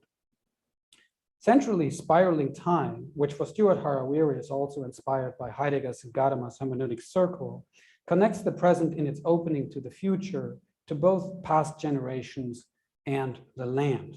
So this is, I think, the next citation there. Oh, actually, this one is not on the slide. Sorry about that. So she writes, quote, I have taken the notion of a hermeneutic circle of understanding and reformulated it as a spiral of understanding. Here, the metaphor of the spiral signifies the turning back to the sacred teachings of the ancestors, to the source of the primal energy of potential being, and the returning of these to the forefront in a dynamic process of recreation and transformation. We will come back to the spiral's co-implication of, on the one hand, past, present, future, so it's about time, but also of space. In fact, Stewart Harawira speaks of this double implication as best represented by the Maori double spiral, about which I know very little, and if you do, I'd be happy to hear from you about it. So much could be said here, and indeed, I'd like to learn more about spiraling time. For now, let me note that the spiral denotes neither cyclical nor linear time. The opposition between these two has often been used in the West to assert its superiority. The Eurocentric and logocentric vision of a people of linear history, relegating others to mere mythos in cyclical return of the ever-same. The spiral ontology offers the chance to avoid both cyclical foundationalism and historical teleology. Despite its constitutive role and its primal energy, nature is here not necessarily the bedrock foundation, the ultimate donor of the gift from the past, from which and to which all turns and returns. Nor is the time of history independent of the space of nature and land. As Stewart Harawiri says in what we just heard, the spiral signifies the dynamic processes of recreation and transformation. So it doesn't rule out change, transformation, and so on. All right, as we can see, if spiraling time is not linear, the indigenous responses to the Anthropocene is not just a question of moving and start date further back in time. Some debates about in the Anthropocene literature, where should we put the start date? Say from industrialization to early modern colonialism, from 1750 to 1492. I mean, that may be part of it, but that can't be all because time is not conceived as linear. So it's not just a question of taking the timeline and moving it further back. That's what I'm trying to say here. Rather, on my understanding, and that may be limited, spiraling time means in essence understanding that the presently living are first and foremost the descendants of ancestors and the ancestors of descendants, thus undoing the Western privileging of the present. White, for example, stresses that the Anishinaabe word Anakibojigan means ancestor and descendant at the same time. For this reason, the intergenerational dialogue with ancestors and descendants is not imaginary, I think, in the sense of a binary contrast with real. The dialogue that Carl White and others recommend, the dialogue with ancestors and descendants, is not between an actual real present and the non-actual past and future. Rather, as I see it, the thinking of essential intergenerationality views the present as constituted by the dialogue of past and future, as a bridge or moment in the chain of generational transmission. And I think, Marion, you also spoke briefly about the chain, and there are, of course, chain conceptions of intergenerational justice that we could be talking about. There are different accounts of the chain. This notion of generational time as extended dialogue is exemplified by the well-known 7-generation model of North American indigenous peoples. As Ted Jojola, the renowned indigenous planner at the University of New Mexico, writes, and this is the last citation on the page here, within an individual's lifetime, it is not unusual for indigenous peoples that an extended family consists not only of oneself, but those that are 3 generations before and 3 generations after. This is the intergenerational family: great-grandparents, grandparents, parents, you, children, grandchildren, and great-grandchildren. Fundamentally, the middle generation, you, represents the center point of a bridge that spans the past and the future. The knowledge of the past informs the present, and together it builds a vision towards the future. This is known as the 7 generations model. I mean, there is quite a lot of interest in the 7 generations model, but usually when many people talk about this, we'll think of this as we have to think 7 generations in the future. And part of the reason why I'm interested in this account is because it actually says no, that it's 3 generations in the past, 3 in the future, and we're the one in the middle. You can see why that's interesting to a conception of reciprocity across generations, where you're not just looking towards the future, you're looking towards the past as well as the future. Right. So just a few notes then on this metaphor of the bridge that Jojola here uses. So we should recall that there cannot be a bridge without that which it bridges on 2 sides. Right? You can't have a free-floating bridge. It has to have to be sides. Thus, here too, the present is not self-standing, but dependent on past and future. Thus understood, the 7 generations model determines the presence in its reference to 3 generations in the past and 3 in the future. It is this strong determination of the present as a bridge which accounts for a renewed sense of intergenerational dialogue. In this intergenerational dialogue, White says we pose 2 key and interrelated questions. First, and you have them here on the handout, on the slides. First, in the words of Robin Wall Kimmerer, how do we return the gifts from our ancestors? In having received gifts from the past, what do we owe? And second, how are we to become good ancestors ourselves? Right? So, and it's important to relate these questions to one another. Right? So one is, how do we return the gifts from the ancestors? And 2 is, how do we become good ancestors ourselves? Note that these 2 formulations do not divorce the issue of relations with the past from relations with future people.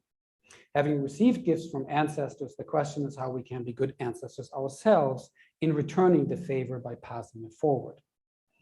In asking these questions, it becomes clear that for White and others, if I see correctly, the notion of dialogue among generations is inseparable from intergenerational obligations revolving around the notion of the gift. So that's the language that we have here. How do we return gifts from ancestors?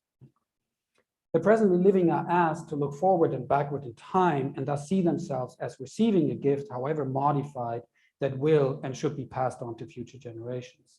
In section 2, I will seek to capture this normative inseparability of past and future by proposing the notion of asymmetrical reciprocity among generations. Before doing that, however, I'd like to address a concern about the usage of the terminology of the gift in the context of colonialism. So we already get a little bit closer to the issue here that I mentioned at the outset. For after all, the historical violence of colonialism could hardly be described as a positive gift to indigenous peoples in the present. But I think that this would be to misunderstand the indigenous author's from whom I seek to learn here, for whom the nature of the gift is ontologically constitutive of the present. In other words, the present generation wouldn't be without the gift of the past, of the ancestors, and of the land.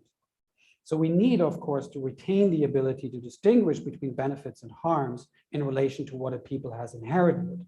But the notion of the gift speaks primarily to the dependency of the present on the past and the future. In doing so, it demonstrates the persistence of the violence of colonialism as the past given to the present generation in the present. With this in mind, I now turn more directly to the notion of the gift of the ancestors and the gift of the future. I think it's the next slide now. As the Potawatomi scholar Robin Kimmerer writes, quote, "For much of human time on the planet before the great illusion, we lived in cultures that understood the covenant of reciprocity, that for the earth to stay in balance, for the gifts to continue to flow, we must give back an equal measure for what we take," end quote. Thus, under the heading of reciprocity, we see that the gifts and responsibilities are two sides of the same coin. The reception of a gift is coupled with a duty to use it for the benefit of others in the future. This thinking of reciprocity, particularly with the earth, is similarly found in Glenshorn Coulthard's Red Skin, White Masks, in which he proposes a grounded normativity in contrast to the politics of recognition that defines the Canadian settler colonial state. This notion of grounded normativity or place-based ethics directly contests the drive for accumulation and capitalist expansion that has determined the history of Canadian Indigenous relations. To motivate this further, Coulthard draws on the Dini elder Philip Blake, who is cited as saying, and this is the second citation there, "We have lived with the land, not tried to conquer or control it or rub off its riches. We have not tried to get more and more riches and power. We have not tried to conquer new frontiers or make sure that every year we are richer than the year before. We have been satisfied to see our wealth as ourselves and the land we live with.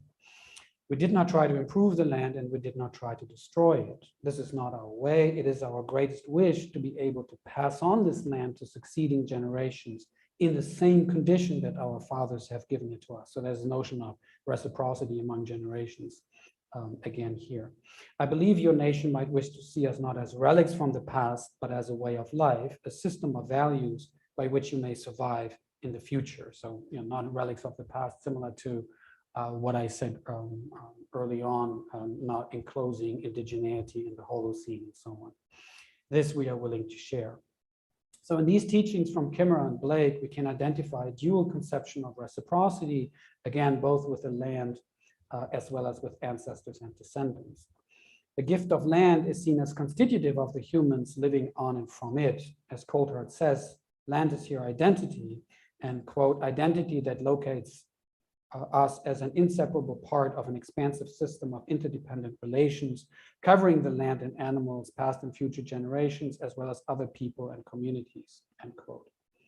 It is this identity that serves as the basis from which to reject capitalist expansion and colonial sovereignty. Section 2, then. I'd now like to develop the notion of intergenerational land-based reciprocity further. I believe the notion of reciprocity in question can be expressed to some extent by what I have sought to develop elsewhere as asymmetrical reciprocity. I propose this concept as a contribution to accounts of intergenerational justice, in particular Indigenous accounts. The development of this concept draws on contemporary literature on intergenerational economic transfer and centrally on the anthropologist Marcel Mauss, who celebrated 1921 essay sur le don, attempts to synthesize Indigenous gift practices. Let me begin by seeking to explain what I mean by asymmetry in asymmetrical reciprocity.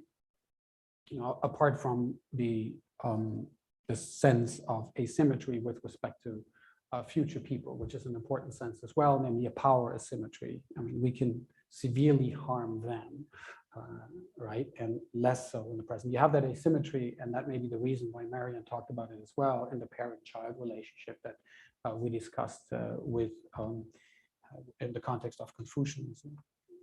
So there's that power asymmetry. You want to hear that too, I think, in asymmetrical reciprocity. First, so going on to say a little bit more about asymmetry implies an indirect relation of reciprocity.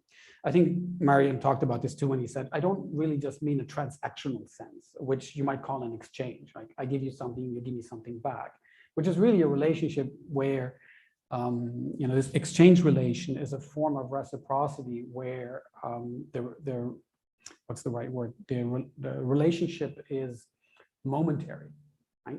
And in fact, it wants to annul time. Like I give you something and you should give it back as quickly as possible, or we should have a contract in which we specify when you have to give it back. So really that there's no owing. We want to do away with the owing. And indirect reciprocity is a tripartite notion. So and Marion already talked about this. So involves another party, right? You get from one person and you give it to yet another person, so to a third party. And in this context, Marion also spoke about more direct forms of reciprocity among generations. So, parents take care of children when the children need the help the most, but then the parents turn into the elderly and then need elderly care, and then the children reciprocate. I would say, on my understanding, that's still indirect because people don't stay the same, right? So, I mean, there's a way in which you can construe even that as indirect reciprocity, but, maybe we can talk about this. So that's the first sense of asymmetry. And so asymmetry in some sense is supposed to capture this idea of indirectness, which means it's a tripartite relation, right?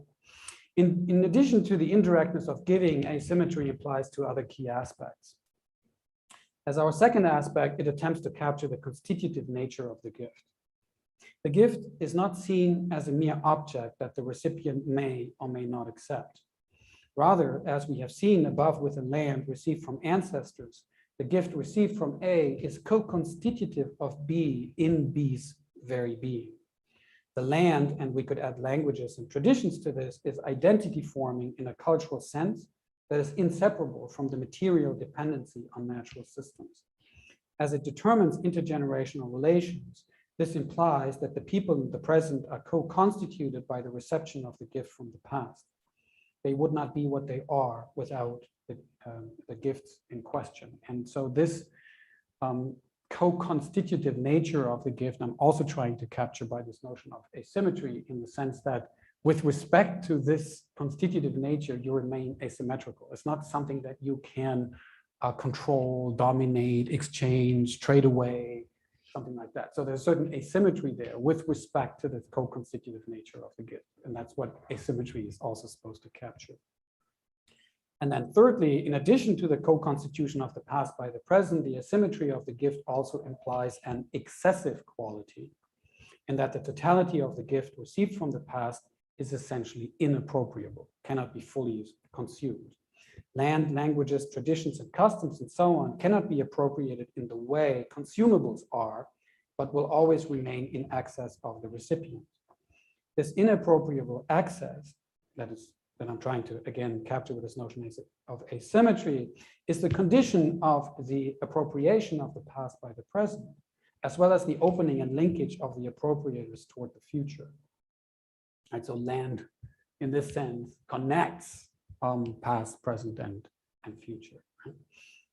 And it's not separable from these relations. These relations take place, these intergenerational relations among human beings take place in a context that is co-constitutive, but not fully masterable, right? And for that reason is owed forward, as it were. The excessive nature of the gift indicates that the present receives something beyond itself and is responsible for the passage of this to the future. As such, the gift calls us back to the past and the future in their indirect reciprocity, as the co-constitutive condition of the present that we have seen can be grasped as the bridge between past and future. Speaking of asymmetry in intergenerational reciprocity is meant to capture this ultimate impossibility of clearly assigning the source of intergenerational obligation to either the past or the future. And so one obvious question, of course, that is asked in intergenerational ethics, a very important one. So, so then do we owe future people because we received from the past? Well, that would seem to rob future people entirely of any independent standing, right? Or is it that we owe them because they have rights, needs, interests, or whatever on the account there may be, but then why do you need the past, right? What I'm trying to say here, the way that I understand intergenerational asymmetrical reciprocity is that because of this asymmetry, because of the access, there is not a clearly assignable moment in linear time. Like, is it the past or is it just the future, right? It's precisely the unassignability that is essential to this understanding of reciprocity. And on my reading of Mauss, that's also why he thinks that a gift obligates. And I have a longer reading of that elsewhere. But turning briefly to Mauss, I'd like to show how he links the notion of the gift to the obligation of reciprocity and return.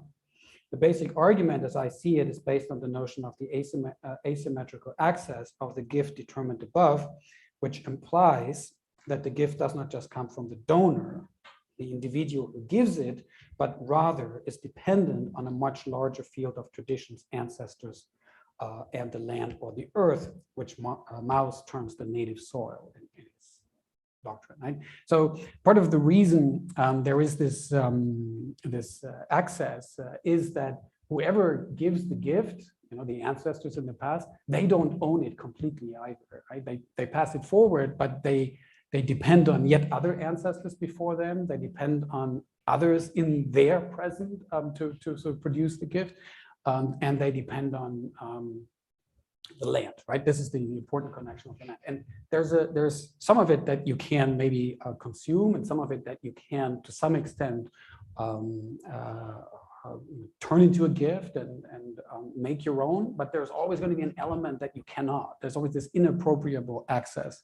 And that is then in the gift itself. And that is why the recipient, on Mauss's telling, is also obligated to pass it forward, because what you get with the gift is this inappropriable element. Right? You cannot just make it fully your own, because the donor also didn't fully own it. Right? There's this access. That, I think, is fundamentally the importance also of understanding intergenerational relationships that's taking place within the land. Right? That's the significance of the land there, I think.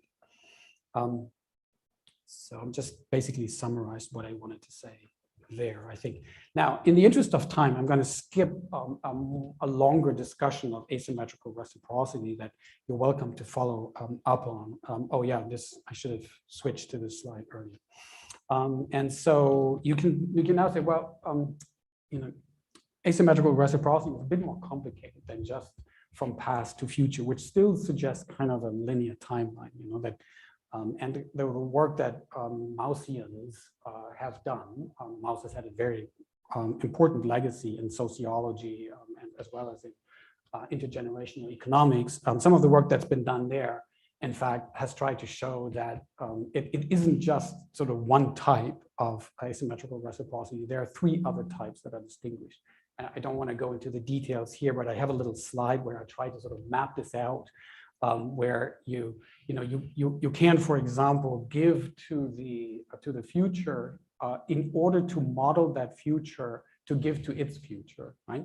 That's often called dynastic altruism in the literature, and these Maussian economists treat it as a form of reciprocity as well, because it's a three-part type of reciprocity, right? So the future that you're modeling, as it were, that you're giving to, you're trying to get it to reciprocate to its future, right? So you see, it's not just past and future, it's more intricate in a way, and I'm trying to capture that a little bit here. But I'm not going to go into great detail on that. Okay, well, let's skip something here. I wanted to,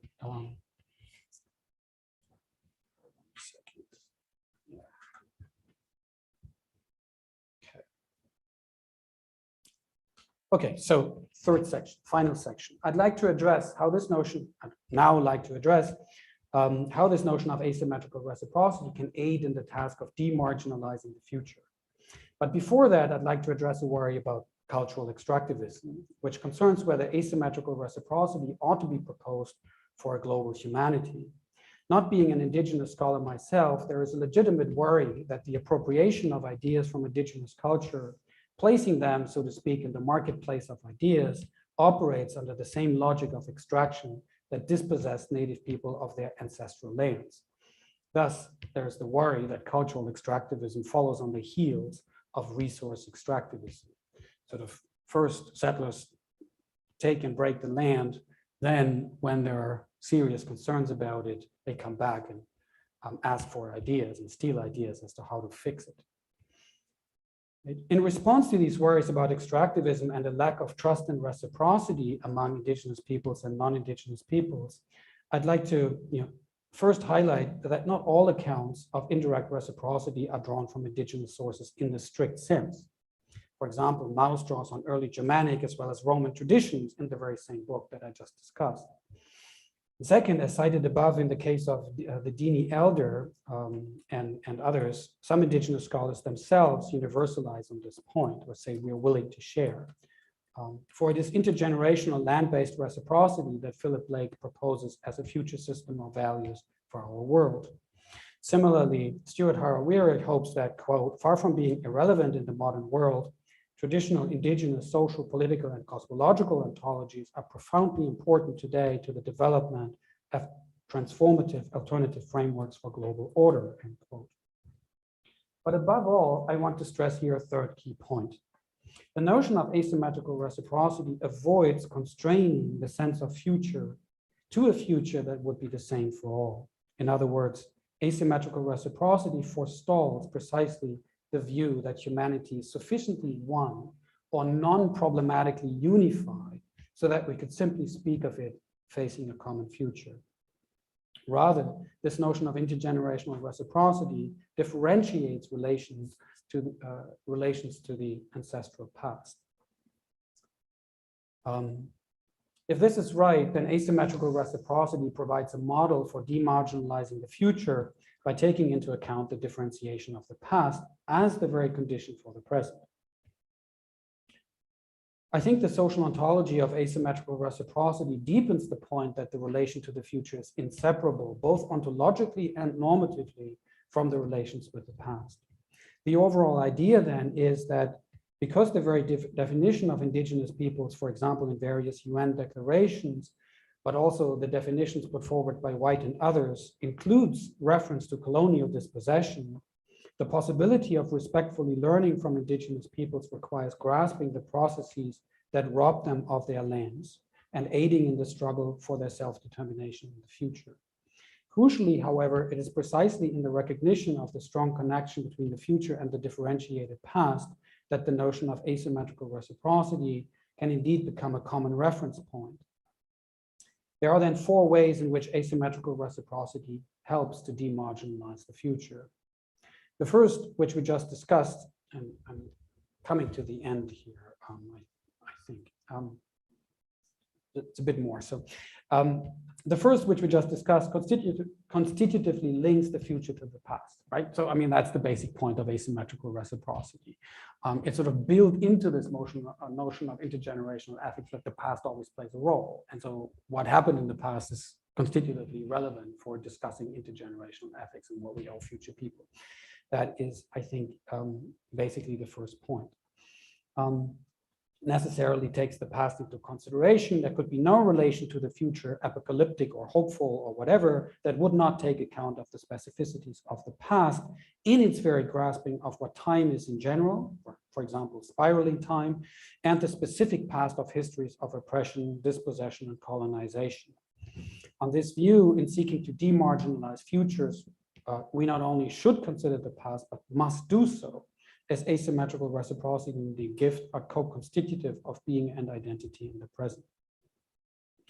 As I argue elsewhere, the further point is that asymmetrical reciprocity implies that the very source of the normative lies in intergenerational relations. As moral agents, we are necessarily born mortals, born of previous generations, and dying to leave the world to others after us. Now, the second advantage of asymmetrical reciprocity is that against a sort of presentist phantasm, as if we were self-standing, self-birthing individuals, and against a merely forward-looking account based on linear time, it calls attention to the fact that we are always passing on inherited life worlds, taken for granted background assumptions, traditions and languages, socioeconomic structures, and so on. For example, simply by speaking English here, I contribute to its global hegemony. The historical process of transmission and inheritance includes the danger of passing on oppressive life worlds and associated prejudices. This might be held against the model of asymmetrical reciprocity. An objection might say, let us not look to the contested past, but the shared future and its environmental dangers for all. Asymmetrical reciprocity responds by pointing to and making us aware of the ontologically constitutive role of historical reciprocities and the power of inheritance, such that this form of reciprocity at least has the advantage of calling for vigilance on the part of the heirs to avoid, to the extent possible, passing on inherited wrongs, right? Precisely because it says, no, you can't talk about the future without talking about the past. It calls for vigilance with respect to that past and passing on inherited wrongs. That's the point I'm trying to make. Even if we cannot survey and master our inheritance in toto, asymmetrical reciprocity calls on us to more consciously filter the inheritance that we cannot avoid passing on to the future. In other words, asymmetrical reciprocity demands that we be more self-critical about our world, which may not be everyone's, and which may harbor deep-seated forms of oppression that formed the inheritance in question in the first place, such as classism, colonialism, racism, sexism, ableism, and today I would add presentism.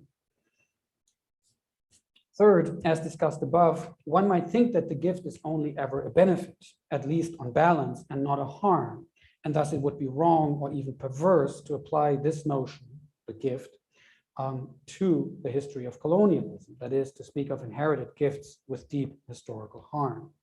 In other words, the mere application of the gift to this legacy would only privilege the victors of history once more, to borrow a phrase from Walter Benjamin. However, one may find that the notion of intergenerationality implied by the gift is useful for undermining the denial of the inherited past. For example, Kai White, whom I've been discussing throughout, discusses how would-be non-Indigenous allies of Indigenous peoples tend to believe that they are innocent, free of any culpability that would stem from their own ancestry. But by denying or forgetting their ancestral fantasies, that is White's phrase, the hopes for the future of their, for example, settler ancestors, these allies deny the violent gifts they have received from their ancestors, who colonized, oppressed, disposed, and murdered Indigenous peoples. In response, then, the beneficiaries of this history of colonialism should themselves take the notion of intergenerational gifting in spiraling time seriously, so as to engage in a dialogue with their own ancestors and to understand the costs of the gift they received. This allows us, this is where we should be. This allows us to transition to my fourth and final point, so I'm almost done. Be careful with the mic. So a fourth and final point, which is how asymmetrical reciprocity supports the argument for the liability for compensation. Reciprocity duties are often given in the form of equivalence. We found this, for example, in the Philip Blake citation earlier and Stuart Harawira and others. So for example, in the notion of passing on the land in as good a condition as it was received from the ancestors. Now, one might rightly wonder if that is the normative content of the notion of reciprocity, what if the inheritance is received in a degraded state? In response to this, I think it is important to differentiate the cause of the degradation so that one can see how a present generation could come under an obligation to improve the inheritance. To illustrate an example, if a previous user damages a bicycle by overuse, making money with it by delivering newspapers, for example, and then passes on both the damaged bike and the profits made from using the bike for delivering the newspapers, then all other things being equal, the subsequent user should use the inherited profits to fix the damage for the sake of the third user. This kind of argument is easily transferable to the role of improving environments when it comes to climate change. As I've argued elsewhere, this is indeed the situation one might say, in which the current generation of the developed world finds itself. Having inherited the benefits of industrialization and colonization, it must now compensate for the associated climate damages and environmental and racial injustices. And this raises, of course, the question of what compensation might mean for indigenous peoples, a question that could hardly be addressed in the absence of dialogue. My overall point here was only that asymmetrical reciprocity and the gift drawn from indigenous philosophies themselves is no obstacle to recognizing the bloody history of violence in response to which we seek to demarginalize visions of the future. Thank you.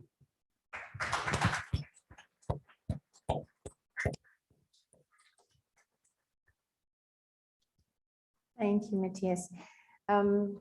We're going to open things up for questions. Alan. It is Alan?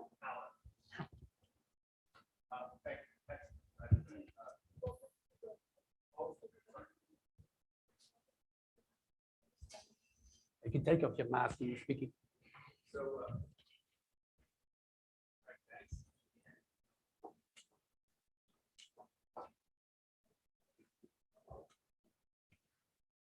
Thanks for that.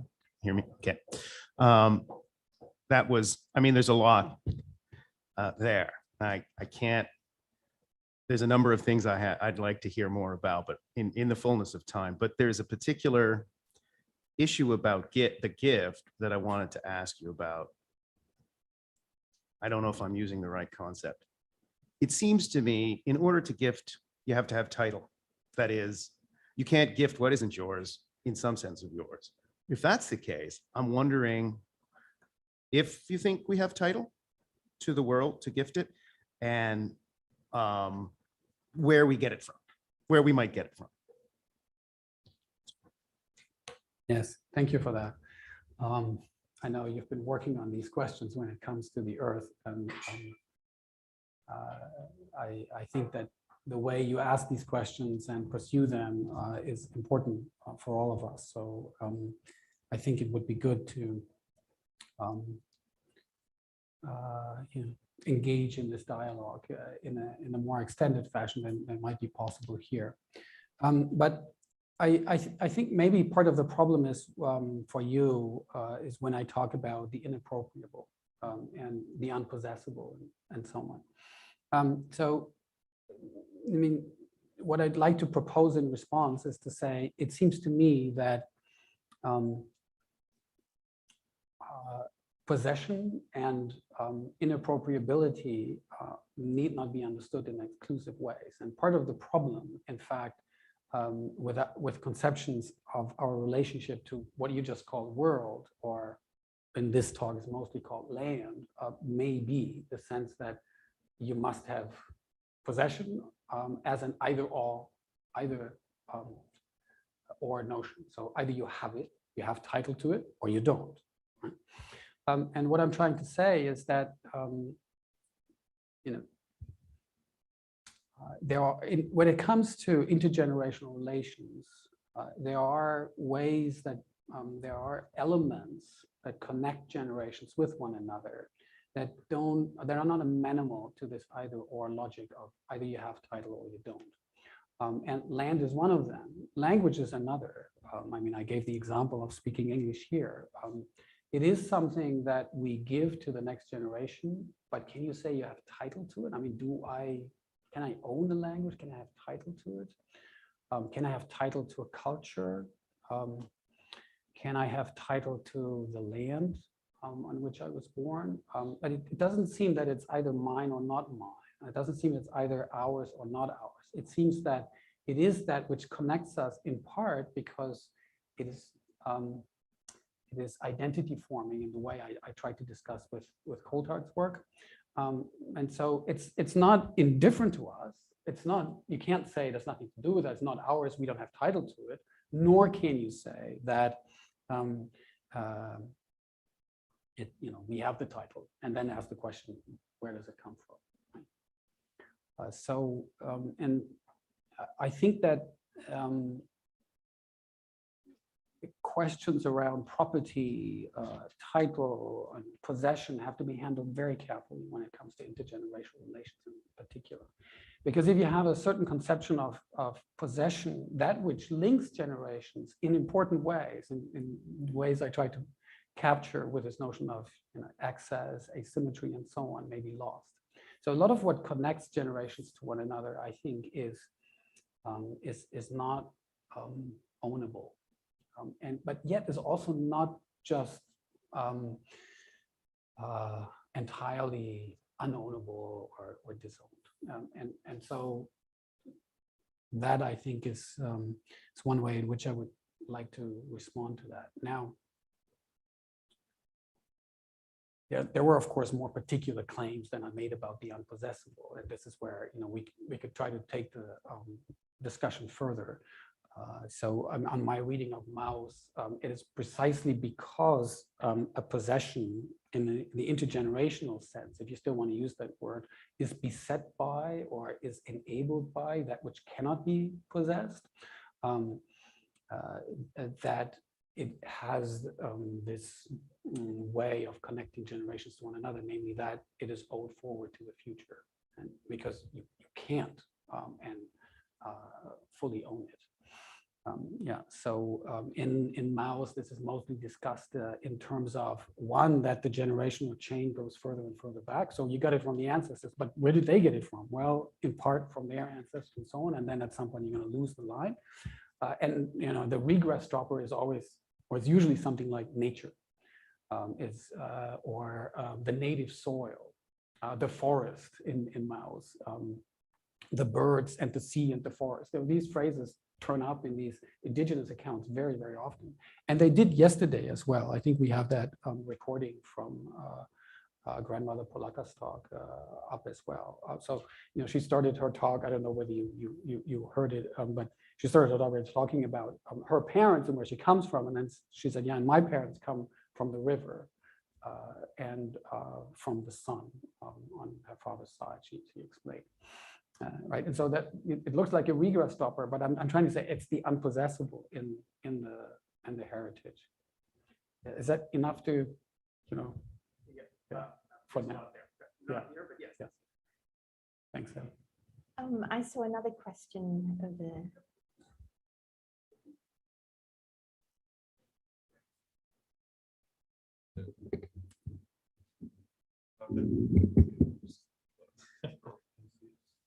Thank you for the talk.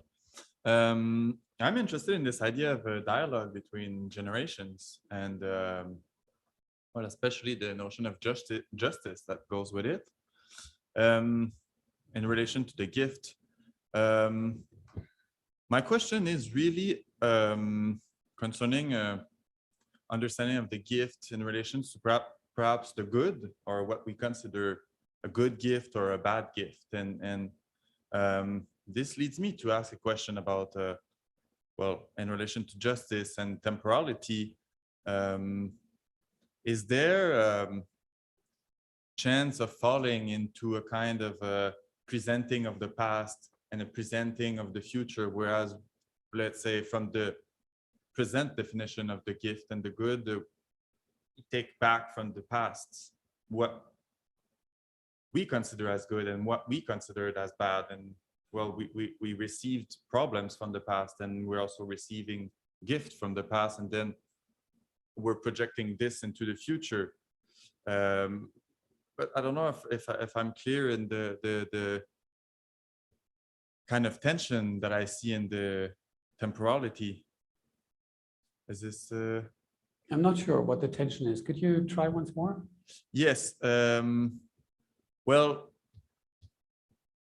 we have problems nowadays, and we have things that we consider as good that were ended down from the past to us, such as the climate crisis or buildings that were built by perhaps previous generations, and we either consider this as good or bad, and then perhaps we find right now a solution to climate crisis through technology, and then we don't know, maybe in 2-3 generations people are going to think back at us as fools to have thought that technology was the solution for everything.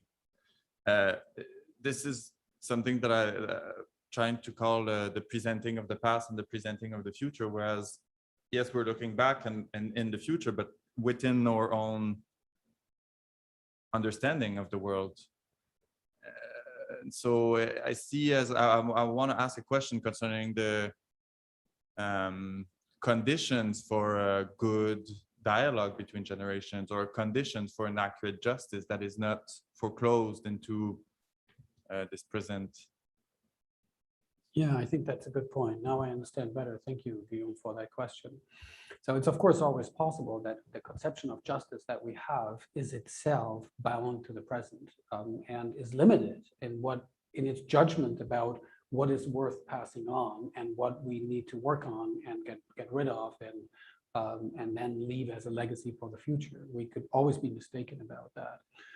I mean, there are some radical views in the literature that I've seen that would suggest that there cannot be an intergenerational ethics because future people will be different and their conceptions of what is right and wrong will be different. And so, you know, minimally you could be a sufficientarian. I never learned how to say this word when it comes to future people. So what we owe merely a certain threshold of all purpose means maybe, and then it's up to them. Yes, I mean, you know, basically, I think those views tend to exaggerate the difference between us and the future because I tend to emphasize that there is overlap. I think Marion did this too, right?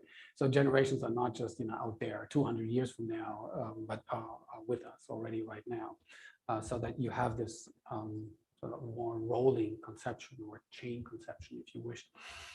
So I think overlap is very, very important, and only under very specific circumstances would you want to model away overlap.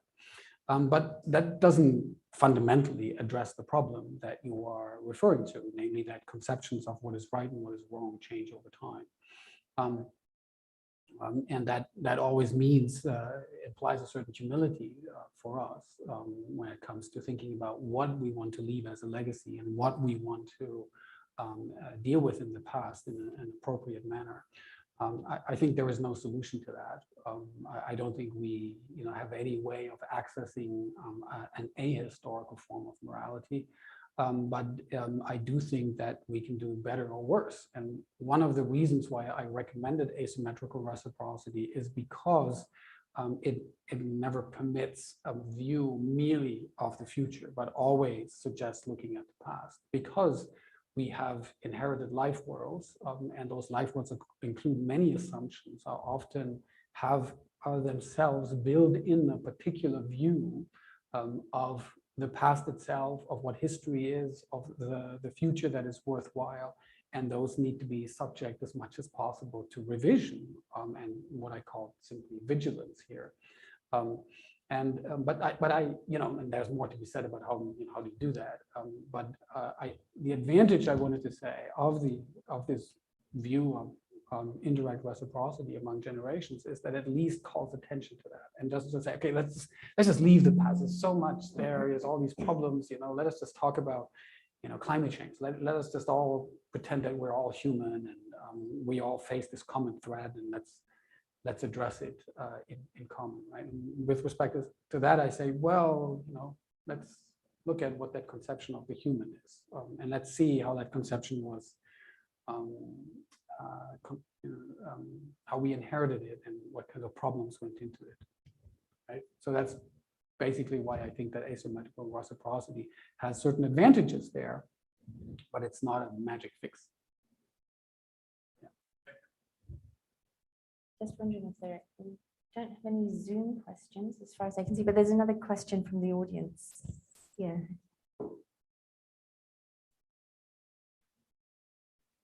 Yeah, thanks for your talk. So there's this really interesting idea in Kimmerer's Braiding Sweetgrass, where she talks about like the question of like, what does it mean to be indigenous? And so that's a question for us colonialists here from our ancestry in Canada.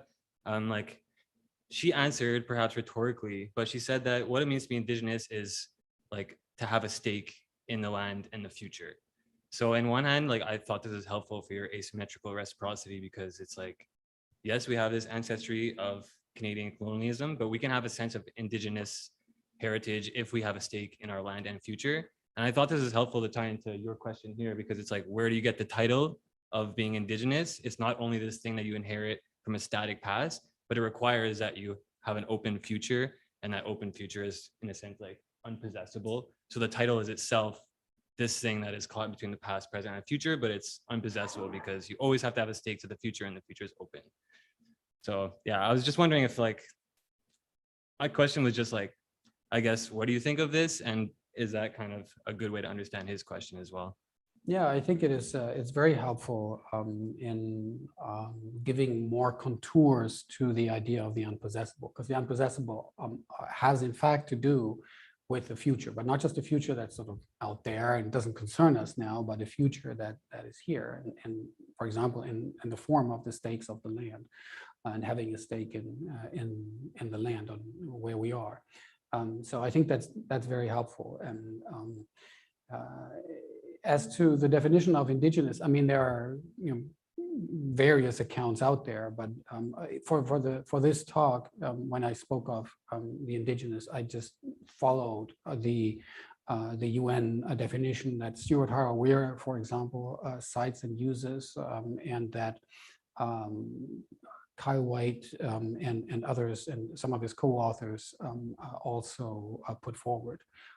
So which is basically implies two things: a longstanding connection with a particular territorial land on the one hand, and on the other then being marginalized by a colonizing group. That may still be there or not be there, so depending upon whether you have a settler colonial state or not. And so the notion of indigenous there implies, on this definition, that history of colonialism, oppression, marginalization, forced removal from the land. And in this context, as we were discussing earlier, the history of residential schools, attempted genocide of a cultural sort, and plain genocide, and so on. So there's that history is written into the notion of the indigenous as I'm using it here, and as it appears, for example, in Kyle White's work, to which I'm responding, as it were, and from which I'm learning here.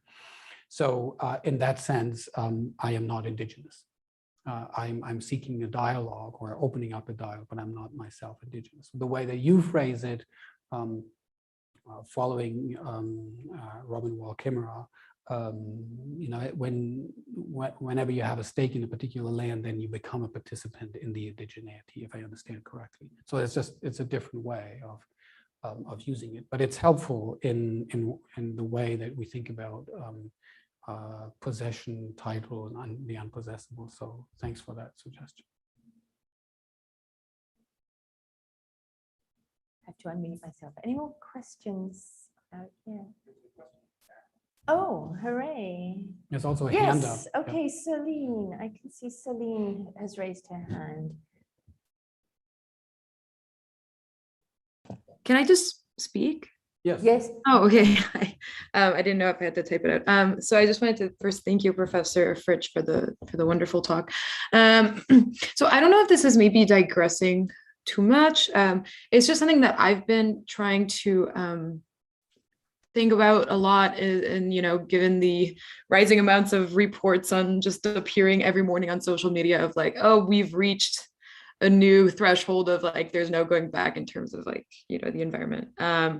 And so I was kind of wondering if you had any thoughts on the idea of within, so I think this proposal of this intergenerational proposal is great because it also helps us kind of step outside of this like narrative that is instilled with the very Western linear narrative of time, which is like, okay, so if we don't consider this like technological domination and like total destruction of the earth as like this and the development of capitalism as this like positive thing that's like is linear progression, then when we think about like alternatives to it, it's just kind of like total emptiness. It seems like this is the only way, and if it's not this, then there's nothing. And then like people, like young people like I, we kind of think we should, like we shouldn't even have children, like it would be unethical and irresponsible, and like how do we deal with this? And I was wondering if you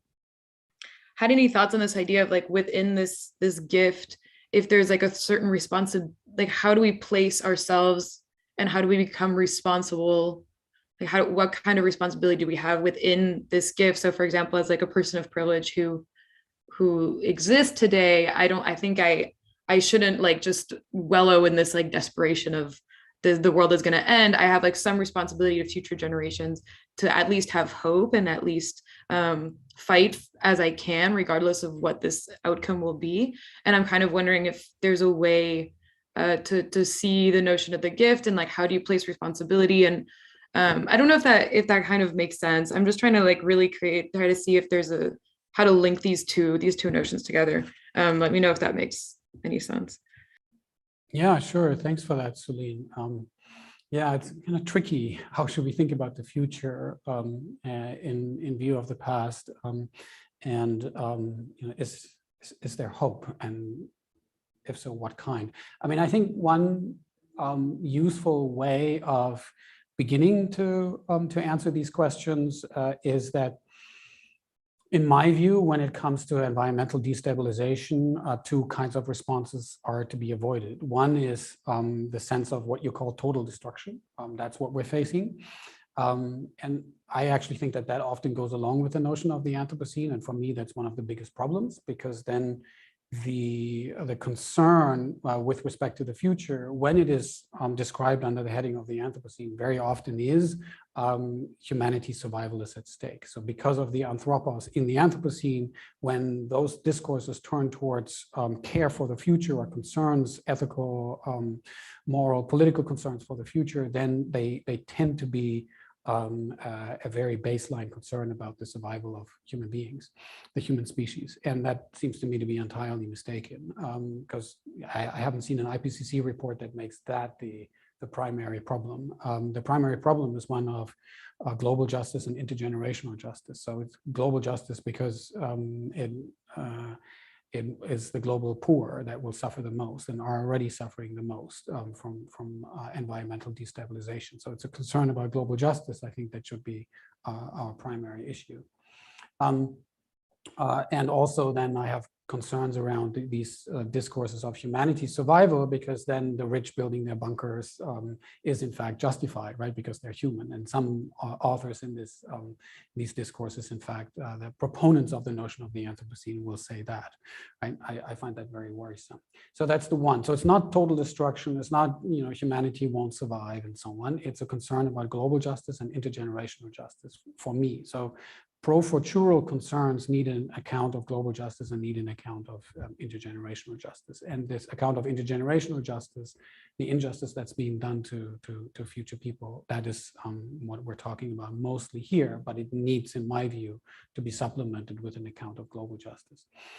So that's the one response. The other response that I find problematic is when it comes to climate change and so on, is that it's treated as a point-like problem. So it's a very isolated problem. We just need to reduce our CO2 emissions and maybe emissions of furan and methane and other greenhouse gases. But as long as we do that, we can just carry on, and we can do what we have been doing for the last 500 years or so. So that I find equally worrying, because it doesn't take into account other forms of environmental destabilization and the creation of other forms of injustice, including, again, global injustice and intergenerational injustices.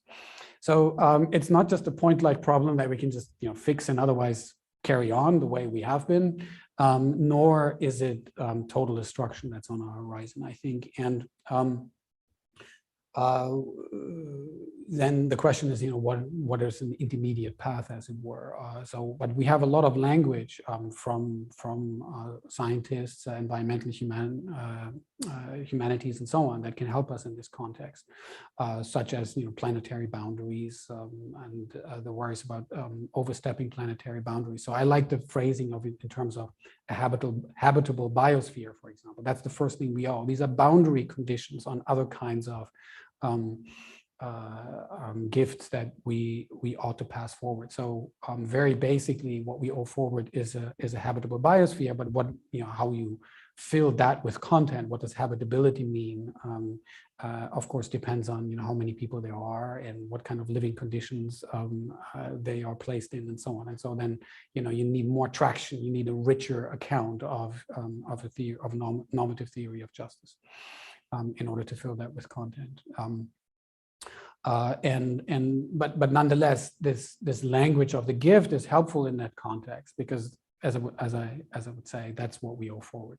A world without overstepping of planetary boundaries, and then you can fill that with further content. Yeah, and I think actually that this filling with further content, that asymmetrical reciprocity and the notion of gift are quite helpful in that context.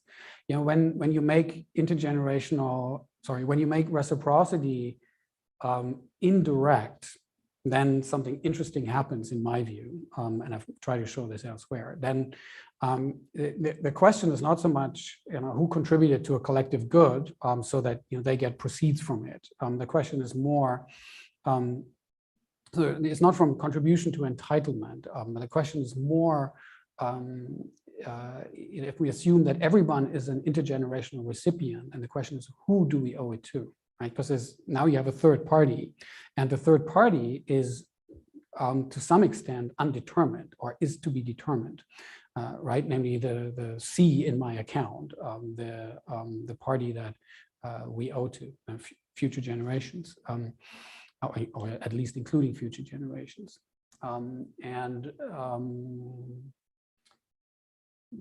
That intrinsically calls, in my view, on my account of asymmetrical reciprocity, for supplementation with other kinds of accounts. Namely, okay, so who is the neediest? Who needs it the most?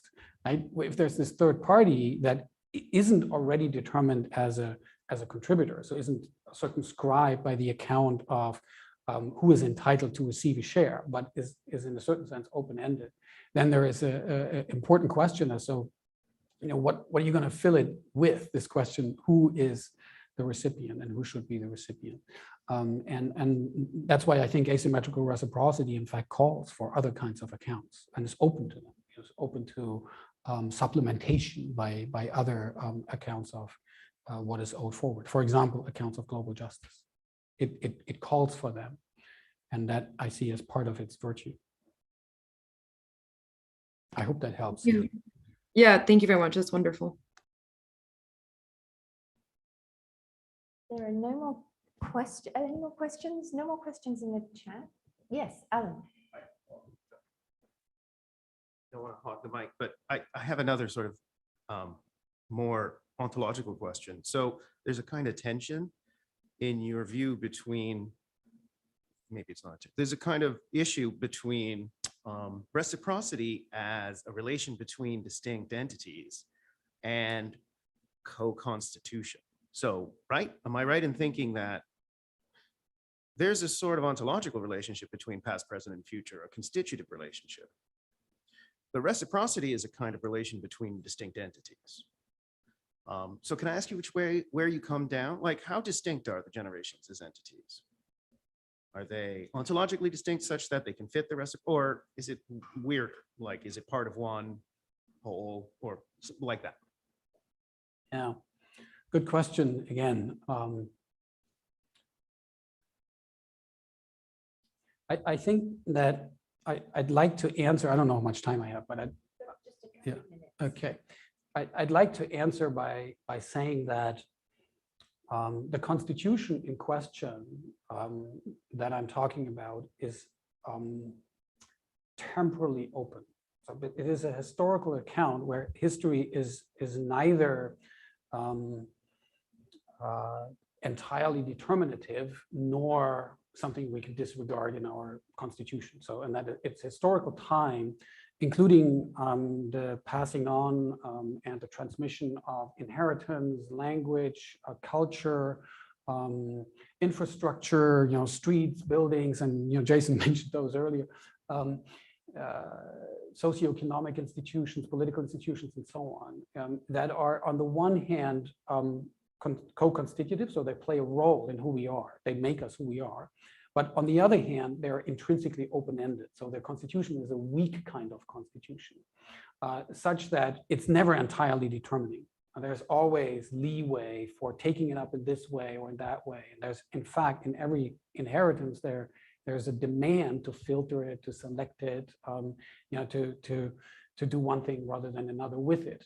And so that's why I'm hoping that there isn't, or if there is a tension in constitution and reciprocity, that it is a tension that is itself built into the historicity of the various parties that are connected in this way.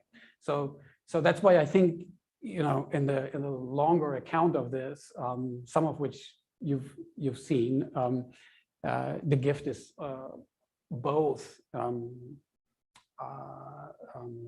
demanding restitution, but it's also demanding a kind of letting go, or a kind of freedom with respect to it, because it isn't entirely determinative.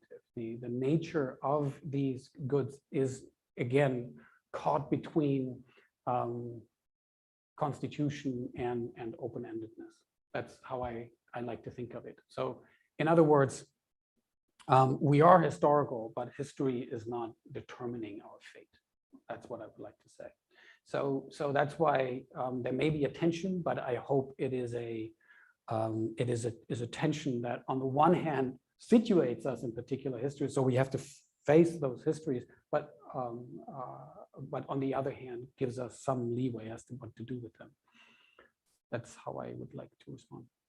Yeah. So we are related to past, to ancestors and so on, but it is not as if we were sort of ahistorically a part of the same whole. That's not the right way to think about it. There's always this reconstitution. There is no constitution without reconstitution. Yeah. Thank you, Mattias. We should draw to a close now. Thank you, Becca. Thank you for your questions. Thank you. And we have coffee, which I think we actually are required to bring to you in your seats. So you'll get waitress service. And then we're back on in 15 minutes with the next talk. Yeah, wonderful. Yeah, thank you. So for all of you who are joining us via Zoom, please stay on and come back.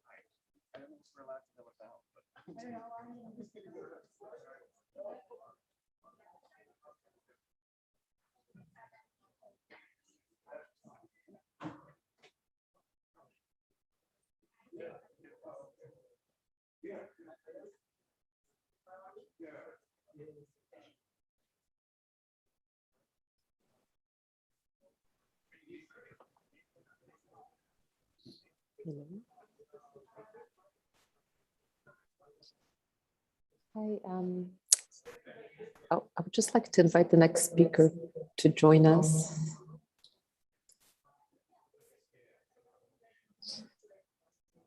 So we can set you up.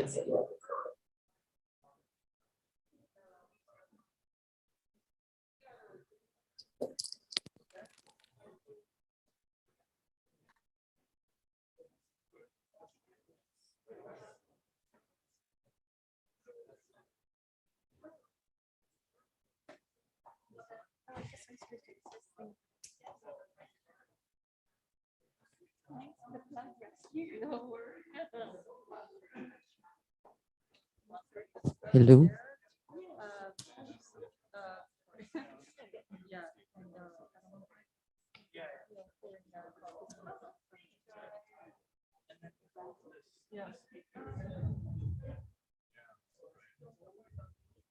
Krushil, if you're ready, we can take some time to get you set up here in the Zoom. Make sure your screen share works while these folks take a break. So do go ahead and open up your video if you're ready to do so. There you are. Sorry, I'm just back now. I can't see myself there. Hillary. Oh, I'm somehow not seeing myself. Oh, Hi. is that too bright? Maybe that's too bright. Yeah, let me just, I'll be back in a second. No problem. It's too bright.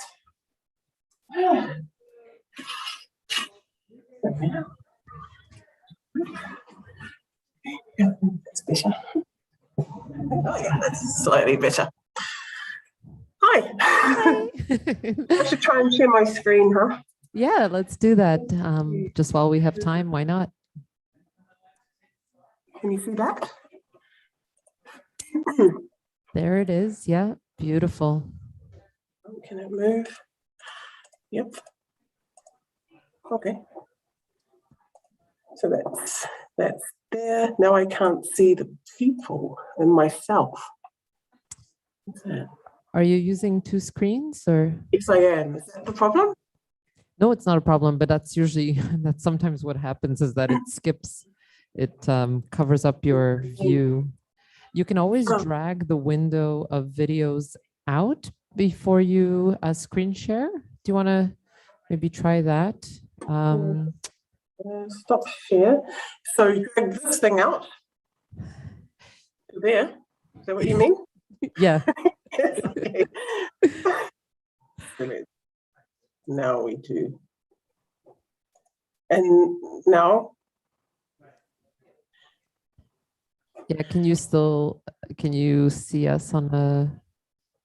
No, I can just see the Zoom people. Let's see. Oh, now I can see. Okay, that was the way in which I had chosen to see things. No worries. Okay, I'm glad it's working. And if ever you, like I said, I have your presentation, so I'm happy to jump in and do the screen share if something happens and you have some I don't have many slides, so it should be No, fine. you don't. But I think it's a nice, yeah, but they're great. So we'll happily share them. Okay, great. Okay, so that's, you can see that. I can see you, and that's perfect. So they're going to take a few more minutes, and then I'm not sure who's introducing you. Maybe it's Mattias, but I'll figure that out. Thanks so much for being here. And where are you zooming in from exactly? Auckland, New Zealand. Oh, in Auckland. Okay, wonderful. Awesome. All right. Great, thank you. Yes. Oh, Mattias is here. He might say hello. Hello. Hello, can you hear me? Hi, yeah, kia ora. It's so wonderful that you're here and that you're joining our conference and our discussion. And I just wanted to use this opportunity to say hello briefly. And so sorry that you can't be here in person. Yes. Yeah, that's okay. Yeah, it's been really interesting so far. So I do have a question though. So in the morning we're meant to come along for a question and answer session. Well, right? if you're there, if you can make it time-wise, and if you cannot, then well, we'll see that you're not there, and then that's fine. There's no obligation, but it would be nice if you could join us. But So what again, time would that? Don't feel obligated. Yeah. It's 9 a.m. I'll check the times. It seems like a nice thing to do, actually, to have more discussion. So yeah, I mean, that was the idea, right? The idea was that even if you can't join us live, even if you are a participant and a presenter at the conference, maybe there is an opportunity to follow up with questions the next day, because we wanted this to be as much of an exchange of ideas around sort of. Oh, yeah. And that was the idea, and the pandemic just made it such that it was always pushed out further, and then now ended up in this hybrid model. Yeah. It seems to be going well though, so yeah. Congrats. I was very happy to see also that you were there yesterday for Grandmother Polaka's talk. Yeah, no, yeah, I unfortunately had to go to a meeting, but yeah, I thoroughly enjoyed what I managed to catch. So yeah, it was great. It was really, technologically it was difficult. She had connectivity issues at her end, and wasn't so easy to manage, but good to see that you were there. Yeah, great. Excellent. So we're all looking forward to your talk, and now I need to put some milk in my coffee. Forgive me. Nice to speak to you.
Just this button, and then it goes on.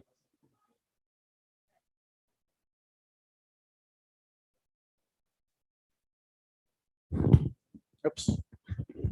Test, test, test. Is that a good distance? Oops, sorry. Check, 1, 2. Hello, hello, hello. That's okay. Yeah. All right, mute.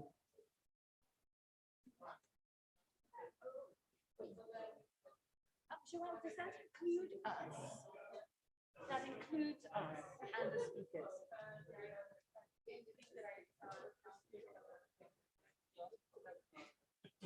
Right. That includes us. So I think that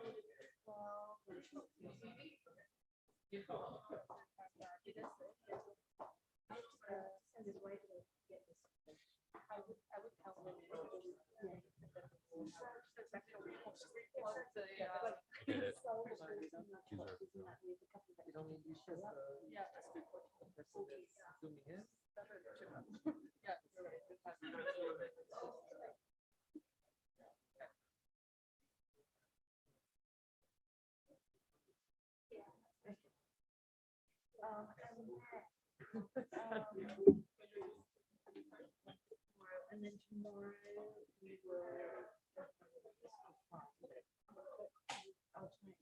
yeah, I should have done it earlier, but they got it. If not, we just have to pay the lunch boxes.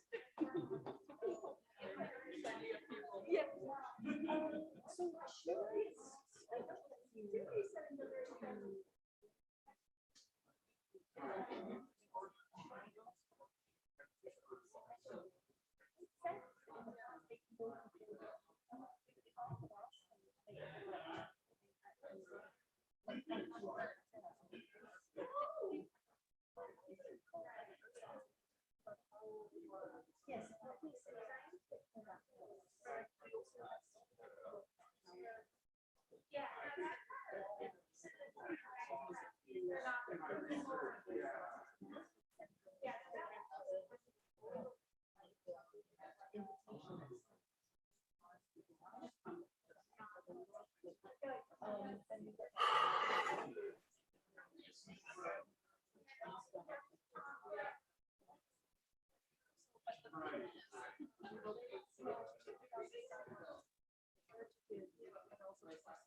Hello.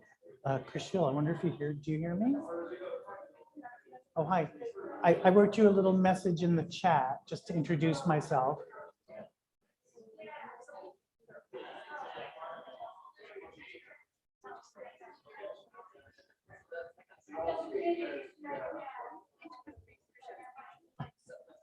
Yes, that's the first slide. Thanks. Oh, good. Welcome to Montreal. Thank you.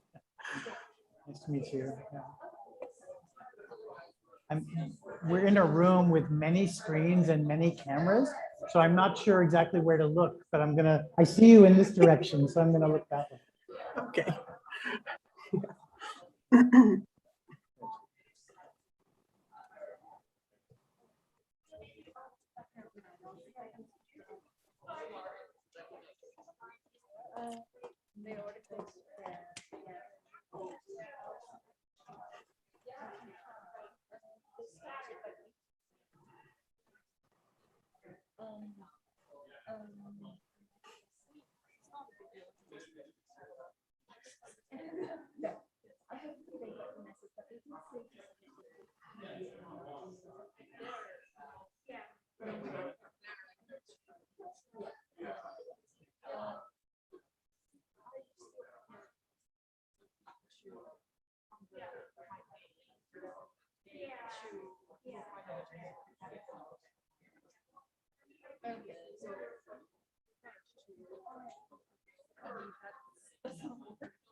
Okay. Hello, everybody in the space. We're going to get started again. If you want to grab a seat. Thank you. Those of you on Zoom, thank you for your patience. We hope that you also had a little break away from your computer. We're going to welcome you back in now. It's okay. Take your time. So we have Mark Sussman joining us here in the space, who will now be moderating this next session. I don't know if I pass it to you, Mark, to say a few words. Great.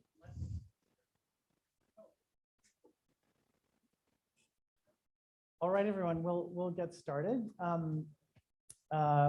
Thank you, Mattias, for inviting me to participate today. I'm here in my role as director of the Center for Interdisciplinary Studies in Society and Culture at Concordia, which is just upstairs in this building. And we're very pleased to be able to assist in sponsoring the conference today.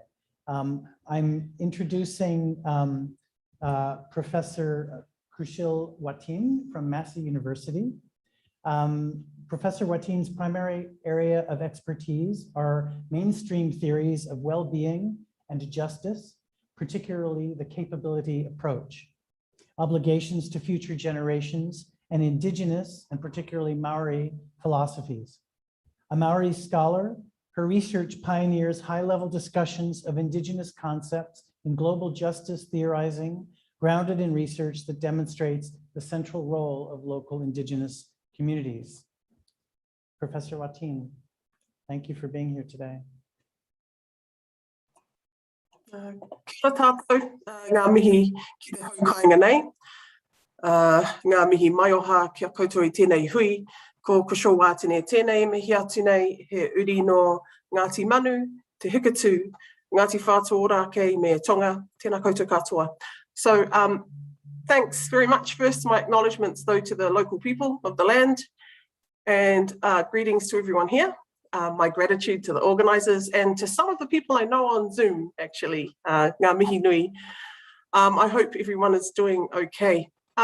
So last night, Grandmother Polaka in her opening talk said that Indigenous peoples introduce themselves by way of the waters from which they come. And that's true of Māori and wider Pacific communities. So I thought I'd start there. Norway. So through my grandparents on my father's side, I come from the Māori tribal communities of Ngāti Manu on the banks of the Taumarere River. I'm not sure if you can see my mouth, but it's this picture here. Actually, I should say Shelby, who'll be speaking and who's on Zoom at the moment, spent some time here with us and our community. So kia ora, Shelby. Te Hekatu in the Hokianga Harbour, also on my father's mother's side, which is this picture here, this is the Hokianga Harbour. I'll talk about the Hokianga Harbour and the Marere rivers actually in this talk, the two places that I'll mainly talk about. Ngāti Whātua Ōrākei here in Tāmaki, or Auckland, where I'm dialing in from, or Kahi Bay here. Also on my mother's side, I come from the island of Huna, which is part of the Vava'u Islands group in the wider Pacific, and that's this picture here. So these are the places, these are the waters from which I come. So I'm going to tell three interconnected stories. The main thread will centre around one part of the story of Ngāti Manu, one of my tribal communities. That's this picture here, the Taumarere River. And I want to say a little bit about the history of this community, where we are now, and how thinking about the future features in our lives. I also want to tell a story about political struggle for Māori communities more broadly in light of historical injustice and modern treaty settlements. So I'll say a little bit about that. And then I also want to tell a story that's woven in there about the transformation of Māori philosophy, Māori concepts and ideas, particularly the Māori notion of Kaitiakitanga. So I want to try and highlight the way that each of these stories provide an important lens for understanding socio-environmental relationships, for motivating intergenerational responsibilities, and for realizing intergenerational justice.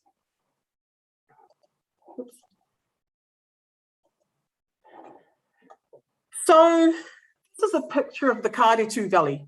So that's the Taumarere River, this river here. You can't quite see it in this picture, but it runs almost parallel, but across there. I don't know if you can see my mouth. I'm not sure you're sharing your screen. Oh, oops. Am I not sharing my screen? Your slide. We don't see your slide at the moment. Sorry. That's okay. Now, can you see it? Yes, there you go. Yeah, thank you. So did you see the first slide? No. Oh no. Okay. So these are the waters from which I come.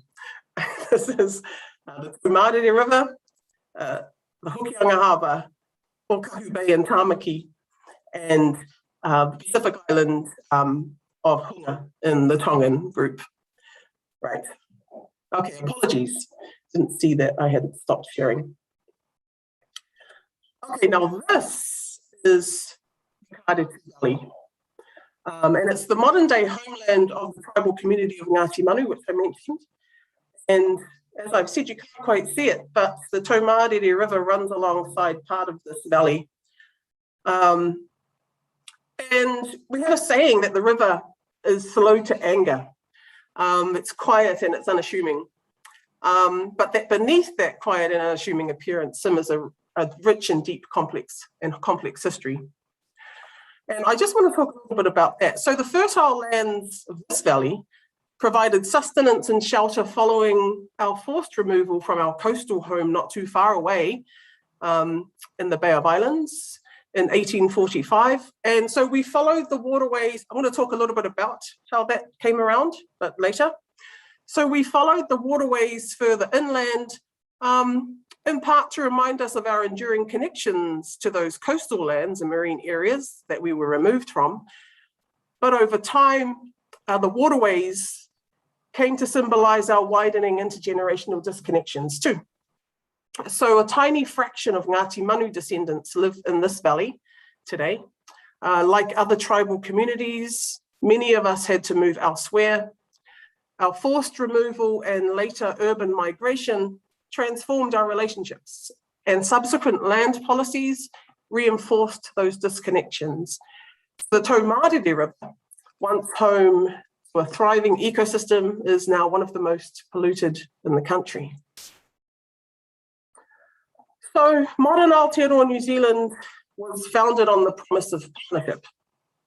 So in 1840, Te Tiriti o Waitangi promised to uphold the customary authority, morality and law of Māori communities, promising partnership between the British Crown and Māori leaders. The hopes and aspirations of some 500 Māori chiefs who affixed their sacred marks to that document were, however, almost immediately nullified by the influx of settlers. The process of colonization systematically undermined that promise. War, confiscation, land confiscation, and various subsequent legal moves led to widespread losses of land, loss of access to natural resources, and loss of language and customary practices more generally, and it caused widespread poverty and death. So in the past 2 decades, 60 claims against the Crown for violations of the treaty have been settled. The hearings that are part of the process have mixed effects for tribal communities.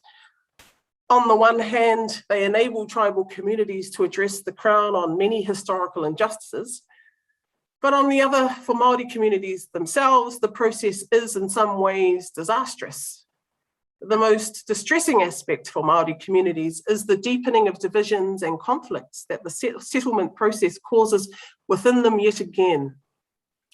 So the settlement process, rather than rebuilding and remaking our lives and communities, has done much to reinforce existing intergenerational collective disconnection. And reflecting on these hearings, an education scholar, Te Hoskins, writes that, and I'm quoting her, hearings are patterned by normalized interactions of flow and power. Yet these events are also unique moments of intense connection. They are punctuated with effective charge, with moments of attunement felt in and through the stories of the people, and expressions of laughter, anger, grief, and love. So I want to set out from this idea that an intergenerational theory of justice necessarily sits within and between both these things, right? The interactions of power that have shaped and will continue to shape our lives and communities through time, and the spaces of intimate and intense connection in which justice and transformation is animated. So I'm going to attempt to tease out and demonstrate one of the ways that relationships within Māori philosophy can be temporally and spatially remote and yet deeply intimate also. So I want to show how Māori philosophy attempts to operate at these 2 levels. And in particular, I want to show how the Māori notion of Kaitiakitanga facilitates the pursuit of justice by enabling the transformative intergenerational possibilities embedded in relationships. So in the Māori world, all things exist within a complex system of relationships, and all human beings, non-human animals, and the natural environment situated in time-space relations. So whakapapa is the term used to capture this genealogical network or layering, and it animates both our connections and our separations, so both the places where our lives meet and the spaces in between. By drawing attention to connections and separations, Māori philosophy highlights the significance of our interactions, drawing attention to the way that our processes and practices, what we do and how we do things, enhance or diminish our relationships, providing guidance for how we ought to engage with each other and all entities within the network, giving rise to responsibilities for relating well, highlighting the way that when we fail to relate well, our lives are diminished, and pointing out that by failing to meet our relational responsibilities, we neglect the importance of each other and the complex network in which our lives are lived. And one of the principal ways in which these responsibilities are thought about is in terms of the Māori notion of Kaitiakitanga. And Kaitiakitanga is centrally concerned with determining the appropriate socio-environmental practices of care in a given situation. So it involves negotiating socio-environmental relationships and enacting socio-environmental responsibilities. So in Māori philosophy, the relationships in and through which our lives are lived stretch backwards and forwards in time and outwards to connect in some form or another all communities in the present. To do that, the notion of whakapapa must somehow capture the way in which our relationships connect us both to a past that we were not part of and a future that we will not live to see ourselves. So, back to Ngāti Manu, who live in the valley. So, while the modern homeland of Ngāti Manu is the Kārutu Valley, which we saw earlier, the origins of Ngāti Manu begin in a place called Muri Whenua, on the very tip of the tail of the North Island, the tail of the fish. So according to Ngāti Manu elders, that's this piece here, sorry. It was in the interests of peacemaking that a union between someone called Rārenikura, who we have as the second, because there's one before her, the granddaughter of a renowned ancestor Tohe, and a chief from a tribal community of Ngāti Whātua was formed. So in the interests of peacemaking, a union between them was formed. And as a result of that union, Rārenikura moved away from Muri Whenua, so away from her people, much further south to a place called Te Wairoa. And it said that over time, Tohe, her grandfather, began to feel a great longing for his granddaughter. And with the knowledge that he was ailing himself, and even amidst concerns voiced by his people about his age and the potential dangers to his health, he resolved to attempt the long journey to see her one last time. So many places in the north were named by him on this widely celebrated and epic journey, with many different tribal communities storied into the land and seascapes.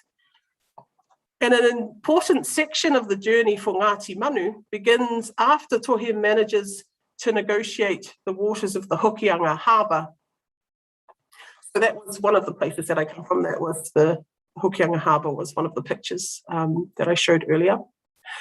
Upon reaching the summit of Maunganui, which you see here, this picture here, tired and hungry, it said that a flock of birds flew to where he was resting and that they fed him until he was satisfied. And that to remember the significance of this interaction and to mark his indebtedness in the landscape, he named a nearby place, Manu Whetai, which means to honour and give thanks to the birds. What's interesting is, despite his efforts, he never manages to see his granddaughter one last time. Instead, he's found having died on the shore at a place called Hipo, which is here, which is below Maunganui. And when he's found, his eyes have been eaten by birds. It's the significance of this epic journey, however, and the deeply intimate and reciprocal relationship with birds that led the descendants of his granddaughter to adopt the name Ngāti Manu, which literally means the people of the birds. So ancestral narratives are diverse and multi-layered, detailing a wide range of stories and events, from the creation of the universe to species extinctions, from feats in battle to leadership and peacemaking, and from the origins of independent tribal communities, as we've detailed here, to immeasurable losses in the face of colonialism. To provide practical guidance, narratives detail the importance of socio-environmental relationships, describe practices that enhance and diminish these relationships, and recite ancestral insights for navigating convention and innovation. Often the narratives entertain with humour, the performance of great feats, survival in the face of great loss, and cautionary tales. An important aspect of the layering is, however, to embed knowledge. Narratives in this way encapsulate Māori philosophy in condensed forms. But for Ngāti Manu, part of the importance of this narrative is that it brings to life the notion that we're part of a community that extends backwards and forwards in time. The story animates an intergenerational thread that centers around relationships that include ancestors, those living today, and those that are yet to be born. The story details intimate relationships between people and animals, for instance, birds, remote relationships in the future and in the past. In so doing, the narrative weaves together far-reaching themes of hope, sacrifice, and remembering with small moments of love and loss. Significantly, the narrative makes our connections to the natural environment in the most vulnerable life and death moments, detailing the way in which the natural environment features significantly within both our origin stories and enduring legacies. And we see this in the practice of naming embedded in the narrative. Stories are relationships in and through the landscape. So the narrative has an important role of grounding our relationships and holding us together. So we find that narratives are central to Māori and other Indigenous philosophies. They help to reinforce at least two central ideas. First, that intimate human-environment relationships result from accumulated intergenerational experiences. So the narratives stretch backwards, forwards, and outwards to connect all things in the present. And in so doing, they bring people, animals, mountains, rivers, forested areas, and all that is contained within them into the scope of concern. And they bring things that are distant closer to us, establishing relationships with entities and realities far beyond our own temporally and spatially bound lives. But second, these relationships act as a foundation for our responsibilities. They ground the networks of socio-environmental concepts that constitute complex notions of well-being and sustainability and justice. And these conceptual networks map the distribution of responsibilities in order to guide practices of care, restriction, and restoration in intergenerational socio-environmental relations. Only by mapping these relationships and layering vast distances in conceptualization can these relationships, I think, motivate the practices that these narratives, with its foundation of widely inclusive and multidimensional connections, demands. Similarly, these concepts and practices must be dynamic to be fit for purpose, allowing them to adapt to complex and changing environments. As a network of relationships, these concepts and practices rely on agility and responsiveness in changing circumstances. In particular, the ability to incorporate new ideas and innovative methodologies and to learn from mistakes in fundamentally different situations. So this evolution and application draws attention to the way that creativity and innovation are vital for ensuring Māori communities are responsive to the opportunities and challenges that arise. Understanding how our basic concepts can be arranged, extended, and by their very natures reimagined, then is critical for understanding transformation in the face of contemporary challenges. And we can see this agility in the relationship between the concepts of mana and manaki, which are central to understanding Kaitiakitanga. So manaki incorporates a range of caring practices that are central to maintaining and enhancing relationships. But conceptually, it builds from the contention that our lives are enhanced when we enhance the lives of others, other human beings, other communities, non-human animals in the natural world more generally. And manaki customarily involves extending care to visitors within tribal boundaries or as part of kin community gatherings. So that's the customary understanding of that. But it extends to include our practices of interaction more generally as well, beyond kin community centres. So our capacities to listen, to give generously with our time, our willingness to undertake actions today that will benefit those in the future even. Taking relationships as core to well-being, manaki highlights the way that our practices of care enhance and or diminish our collective lives. And in so doing, it acknowledges the centrality of caring relations for well-being and the reciprocal relationships which exist between people and between people in the natural world. So mana, with its focus on dimensions and domains of authority, sets out the various ways in which relationships are layered and differentiated, providing an account of the way in which responsibilities ought to be distributed. So this concept of mana helps us to recognize subtle differences in the nature of our relationships, different connections to particular places, for instance, between the entities that stand in relation, so between guests and hosts or human and non-human entities, and it provides a way of understanding how these differences bear on the nature and extent of our responsibilities. So these layers of mana are significant in colonial, intertribal, and richly diverse cultural contexts. At least the following kinds of insights follow. First, that mana animates the way in which what matters in relationships is not merely how caring is enacted, but also who enacts them. And that such a move draws attention to the way that enabling and empowering those who do hold these responsibilities, particular kinds of responsibilities, that it's important to enable them to meet them. Second, and relatedly, that within a complex system of relationships, what is really needed is a way of distributing responsibilities. And so here, the subtleties, the layers and different levels of mana play a vital role. And I think the focus on the distribution of responsibilities is vital for discussions of justice generally, not least intergenerational justice. By taking into account the relations within which we stand, we have at least some starting point for thinking through how some sense can be made of the different and often overlapping responsibilities that arise. For instance, the relations in which we stand with entities that we share an existence with might differ considerably from those with whom we do not.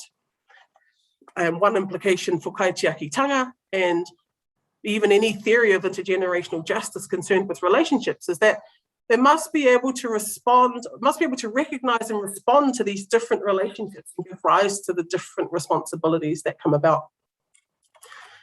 A related implication is that layers of mana might differ across time too, drawing attention to the complex intergenerational interactions of power that we've talked about. Being able to determine who future people will be and the conditions within which they will exist gives us a power that places them in a deeply vulnerable position, as we know. And yet, on the other hand, many of our own personal and shared goals extend beyond our own lifetimes, stretching to include a future that we will not live to see ourselves. So future people are also not just, or therefore not just the beneficiaries of our actions now, but also the custodians of our values and hopes for the future. So this is back to the story of Ngāti Manu. It was around 7 generations or so after his epic journey that Ngāti Manu, under the leadership of Pōmare II, made their home at Otuihu. Strategically located at the mouth of the Taumarere River, Otuihu was an important and valuable site for trade and transportation. In 1845, Pōmare and his daughter, Iritana, actually my grandmother, were apprehended, chained to the mast of the North Star, which is pictured here. So this picture depicts the sacking of Otuihu Pa, and unlawfully imprisoned. The people of Ngāti Manu, outnumbered, were left fleeing from their homes under the threat of destruction. Their homes were destroyed.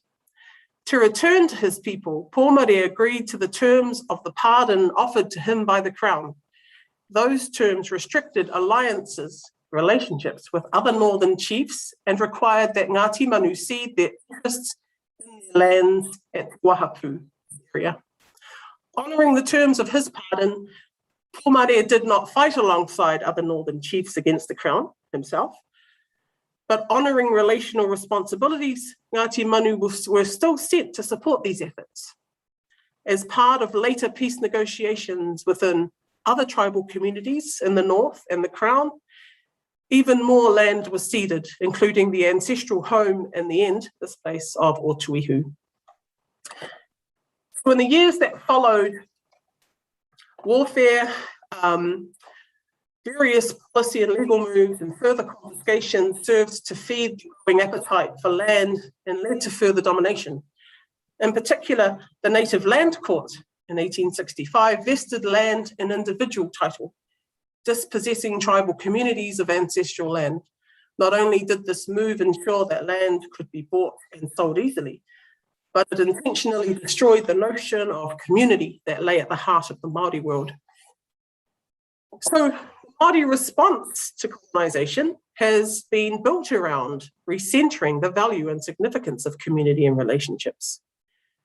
So we find the development of the Māori Women's Health League and Māori Women's Welfare League as examples of early organised responses from Māori, for instance, to the challenges of being on the periphery of the colonial state.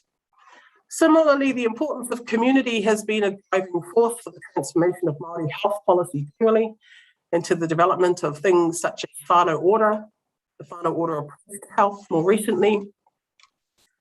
The growth of urban marae or kin community centres have provided ways for Māori to reconnect with each other in cities, as well as provide reconnection pathways beyond urban centres to ancestral homelands again.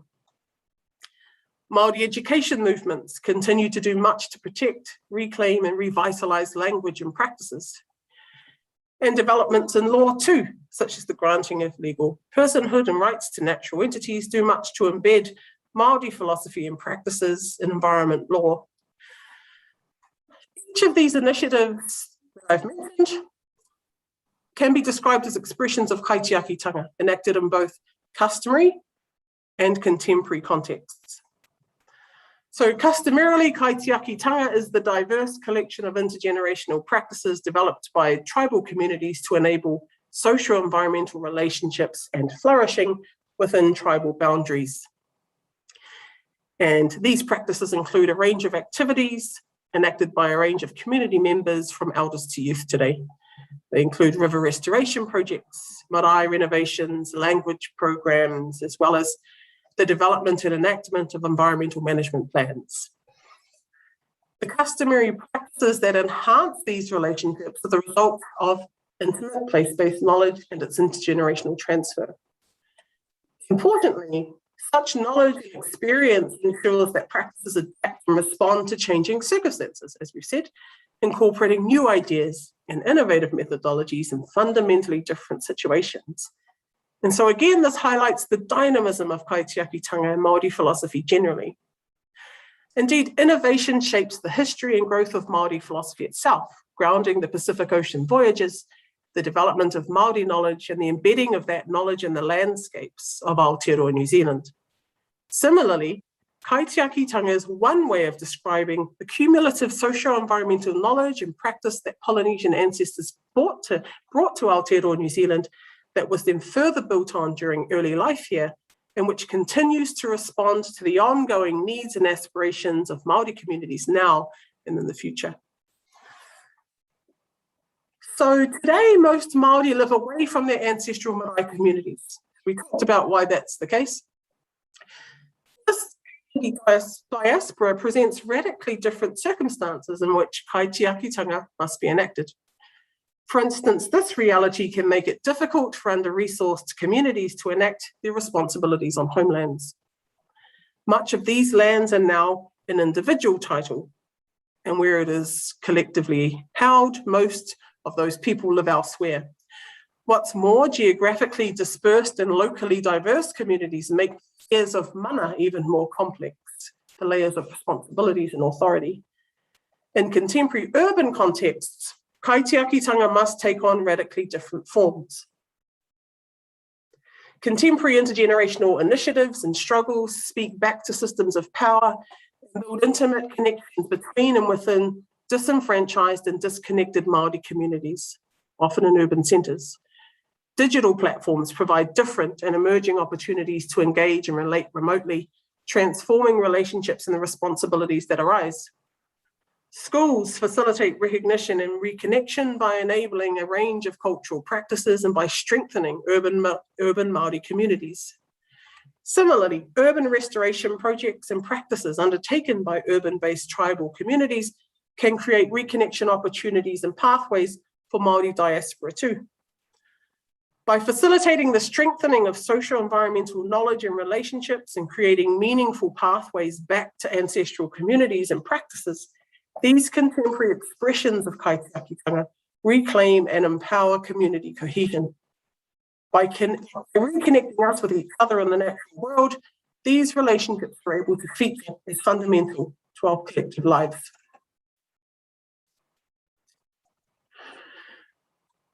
So, This is Ngāti Manu today. That's the marae, picture of the marae at the top, and into the wharenui, the sacred house below, and the Taumarere River with our youth there engaging with it. So it was at least in part the generosity of the neighbouring people of Te Kapotai. So Te Kapotai is just over the hill from the valley, that enabled, it's a tribal community, another one, that enabled Ngāti Manu to settle in this valley. And this brings to life the interplay of mana manaki that we talked about. It highlights the centrality of manaki, of generosity and responsiveness to need, and the complex layers of mana that connect Ngāti Manu, this community, to the valley today. It also highlights the importance of wider relationships for well-being and justice, and the need to build and nurture relationships with other communities and other places.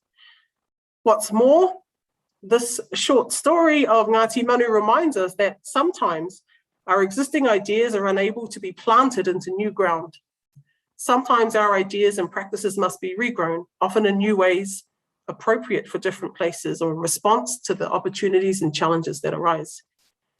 And this, I think, helps us to recognize the significance of Kaitiakitanga and other Māori concepts and their transformation mindful of our evolving socio-environmental relationships. It highlights the need for remembering how concepts like Kaitiakitanga can and should travel across time and space, and in so doing can help to set the course of environmental sustainability toward social and planetary well-being. So just a few things to end with. Hope I'm doing okay with time. So what we find is within Māori philosophy, as it is with other Indigenous philosophies, human beings are understood to be only one part of a creation story that weaves together all things in the universe, right? So you have ancestors and contemporaries and descendants mapped within a system of relationships, including human beings and non-human animals and natural world. And they're included, and this network of people and places and natural entities are included in our ideas and our theories of intergenerational justice, if we want to call them that, from the very start. They're included in our ideas about living well. So navigating the responsibilities that arise at the complex intersections of past, present, and future is simply part of what it means to flourish. What matters is that we enact Kaitiakitanga in the ways required and in the ways appropriate for and responsive to the opportunities and challenges that we face. And one of the key questions from such a starting point is how we ought to distribute and enact these responsibilities in order to do that. And for Māori communities today, much like Ngāti Manu, the central question is how we rebuild our relationships in what are now radically diverse circumstances. So for Māori communities generally, and to forge new relationships, our theories of intergenerational justice must engage at the complex intersections of past, present, and future. Only must our theories recognize the way that historical injustices are embedded in intergenerational systems of power, but they must also recognize the way that our practices today chart the course for our relationships in the future. By weaving together the story of Ngāti Manu, Māori political struggle generally, and Māori philosophy, we can see the interplay of local communities, of practices, and of flourishing over time. We can see how Kaitiakitanga, grounded in basic concepts that are captured in ancestral narratives, can motivate rich intergenerational connections. And we can see how our applications of Kaitiakitanga must respond to the kinds of situations we find ourselves in order to protect our collective lives. So in some ways, the story of Ngāti Manu, I'd say, is representative of many Māori communities and many other Indigenous communities globally. In some respects, the story of Ngāti Manu reflects the marginalization of other local communities around the world too, particularly around the barriers that these communities face for actively pursuing socio-environmental justice.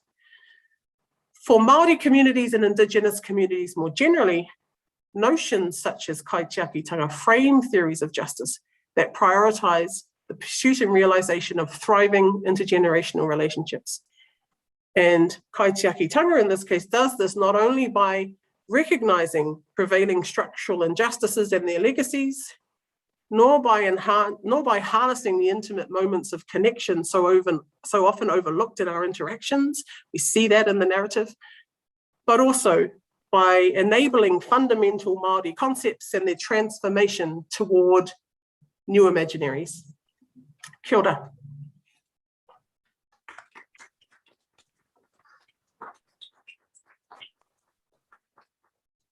Thank you so much, Professor Watene. A beautiful presentation, beautiful talk, very inspiring. I'm sure we have questions from those here in the room and those on Zoom and possibly even those tuning in via YouTube. So please just raise your hand. And as you know, those of you who are here already, there's a microphone for questioners.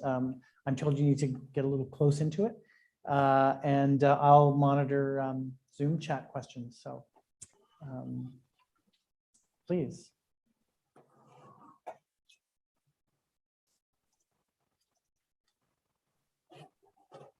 Yeah, go ahead, Mattias. So I'll be happy to get us started. Krushil, can you hear me? Because I can't see you right now. Oh, there you yes. Are. Yeah. Okay, great.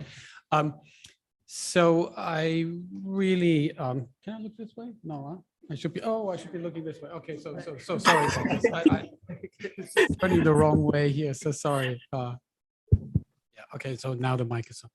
So I really appreciated your talk about the history of Maori responses to colonialism and the implications for intergenerational ethics. And I particularly appreciated the role that you gave to storytelling, narration, for embedding human beings and communities in a land that connects them with the past and the future. And I was wondering what role an imagined or projected continuity into the future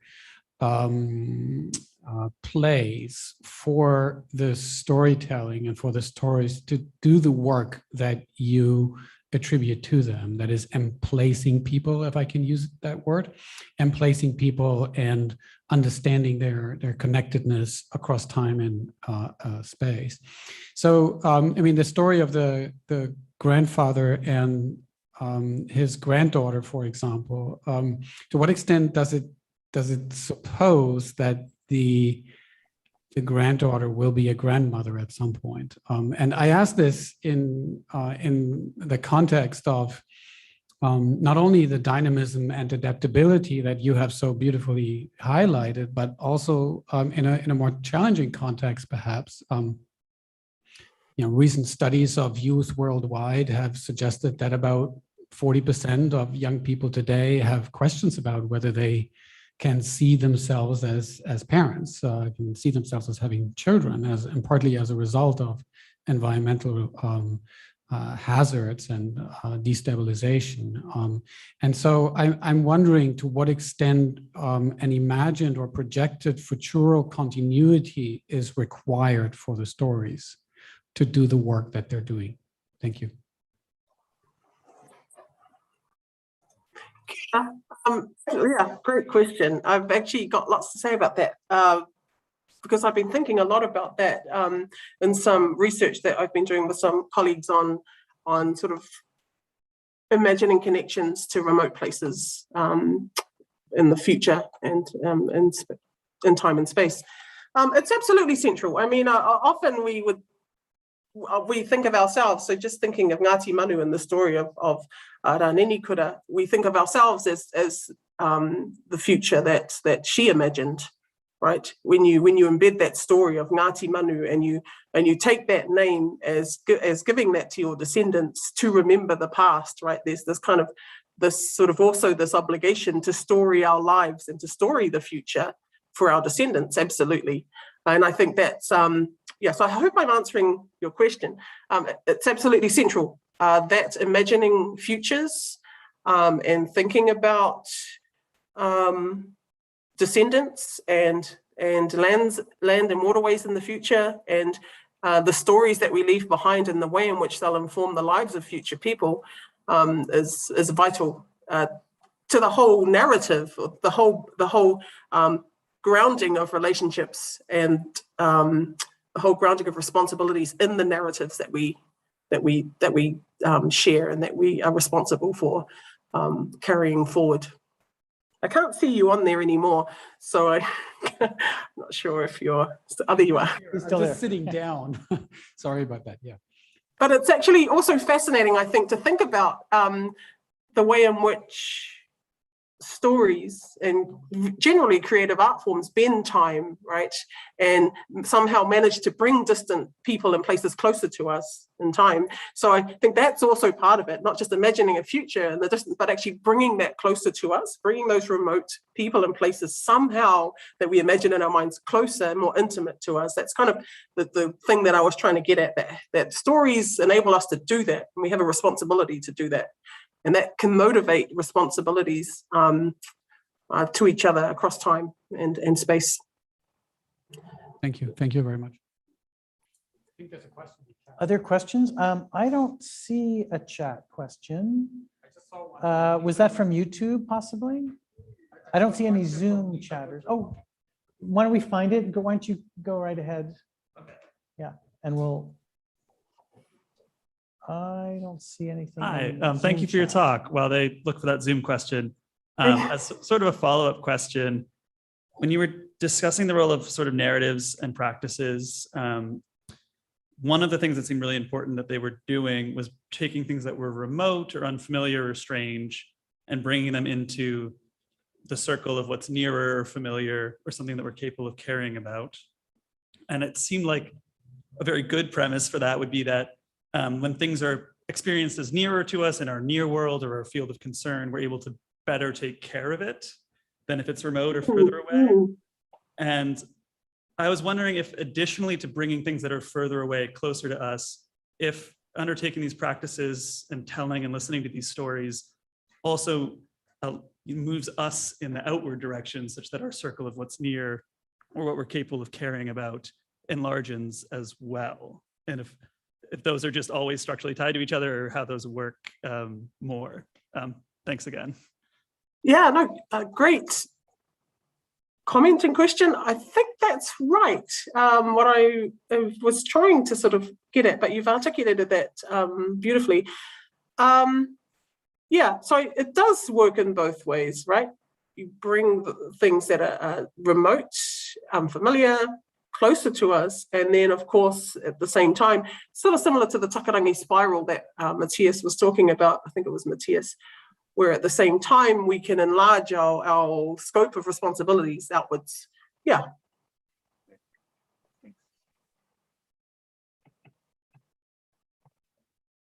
I'm told there's a question from Lisa Gunter.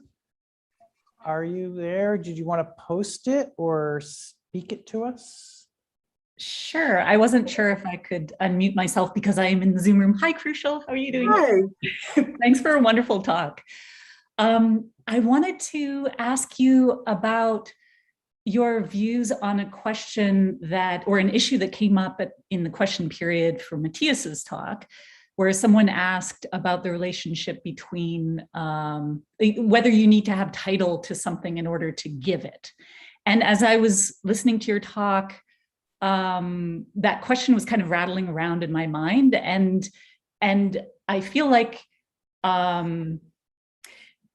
even though you weren't addressing that indirectly, it seemed to me that from a Maori perspective, the answer would be no, that giving and the responsibility and even the right to give is not premised on ownership or possession or property, but comes from a different source. And it might even, well, I don't want to speculate, but is that the case? And if so, could you say a little bit more about, like, where does the responsibility to give, or maybe even the right to give, come from, if not from like possession or property? Yeah, so it comes from, thanks Lisa, lovely to see you here, kia ora from New Zealand. So I don't know if people know, but Lisa also was at the University of Auckland at one point when I was a undergraduate and maybe also a master's student. So it's really lovely to see you. Yeah, so the idea of possessing, say for instance, let's just talk about, it doesn't make sense. Ngāti Maru would not talk about possessing the river, right, and then giving that to future people. It's a story about belonging and relating to the river, and gifting a particular kind of relationship, right? And that's enacted through particular kinds of practices and responsibilities. Yeah, so rather than title. Thank you. That makes a lot of sense. And I love that notion of the responsibility to give rooted in belonging to a place, and that there are responsibilities entailed in belonging, which is so different from responsibilities entailed in, or rights entailed in possessing. Like in a way, the relationships are prior to, it seems, to the terms in relation. Like they're not separate entities that then get connected. That's right, yeah. There are a couple more questions now coming in, and I see a hand up from Romy. Is it Romy? Romy Opperman, did you want to unmute yourself? And it's Romy. Hi. Oh, Romy, hi. Hi. You need to speak up a bit. Okay, so I'm just on my phone. Can you hear me now? Yes. Or not? Yeah? Yes, yes. Okay, fantastic. Thank you so much for the talk. I was really excited about the prospect of it, and it did not disappoint. So thank you so much. And my question is really kind of just an invitation to speak more about intergenerational, what some people might call place-based ethics and relationships in the context of, particularly I'm thinking of climate displacement and other forms of kind of displacement and diaspora. And so some of the things you pointed to, even in the story, right, include, as with so many other Indigenous stories, begin with, you know, what we might call mobility, sometimes displacement, and then of course there's the violent histories of colonial displacement and containment. But I was just, yeah, wondering, kind of would like to hear you speak more about how those intergenerational, more than human stories and ethical systems and relationships can be maintained in some way, even in the context of displacement. Yeah, great question, actually. So one of the things that I sort of allude to a little bit is the way in which Ngāti Manu was moved off their customary land to the Kāretu Valley, which actually was in part because of the Manaaki of the Te Kapotai tribe, which allowed them to do that. So there is this kind of sense in which there's this displacement in that story, right? And then there's this question of, well, how do I hope I'm answering the question, how do the concepts travel from there, right? Beyond. So there's lots of different ways, there's lots of things to say. Let me just organize my thoughts. First, there's the way in which different layers of mana come into play, right? So I talked a little bit about that, where if you're displaced and you've moved to a particular landscape, and then you have a different kind of connection, the roots, the belonging to that place, there's a different layer of mana which has to coexist with other layers of mana, other sort of tribal communities, right? And then there's a sense in which you have to think about, you know, how the concepts can travel across time, right, to these sort of new places. And that's why sort of agility is so important. So the ability to kind of regrow or alter concepts and ideas, or that's why mana and the layers of mana, Manaaki and Kaitiakitanga, are so open to change. There's a question as to different ways in which those concepts are forced to regrow, right? So there's issues of agency involved there, and collective practices, and the way in which they are forced to alter in the sense in which you're talking about. And I think that's a bigger question and problem to think about. But I think that if we think about, for Māori, if we think about the way in which our migration story begins in the Pacific and travels right across the Pacific Ocean to New Zealand quite a bit later, then there's this story of not so much displacement is what you're talking about, but there's the story of migration, of the need to kind of create new opportunities and experiences in new landscapes. Yeah, did I answer all of your question, or is there something else that I missed? Absolutely, that's great. No, it's I guess, yeah, kind of thinking through obviously the different situations in which forms of mobility unfold, right? And some are of constraint and extreme violence, but also how, you know, even in the kind of, in the particular story you were telling, as with so many other creation stories, are kind of, there's mobility or migration in them as well, and so that might be a clue for kind of different futures, even in the face of forced movement. Yeah. Thank you. That's really interesting to think about. Thanks. There's a question that has multiple parts from Jeremy Bendick-Keimer on tuning in on YouTube, and I'll it's a lot, but it centers on the distinction between the terms global and planetary. So I'll read it and see what you think. So one of the words that's being used now in the environmental humanities and social sciences is the planetary urbanization, the planetary as opposed to the global, planetary justice, and so on. It's often theorized as that which resists stories and theories by Spivak, or worrisomely seen as simply neo-colonial in its abstraction and way of overlaying every culture. How do you approach this word and its concept? Is there a way to understand what it's after through stories? And is there a place in Maori cosmology, ontology, and epistemology for its story? For the story of planetary justice. Yes. Kia ora, Jeremy. Also, I didn't see you on screen because you're not in Zoom, but I guess, yeah, lovely to see you here too. That's a great question. So some of my thinking around this is informed by some work I'm doing, some early work I'm doing with kind of thinking about relationships to near Earth environments, actually.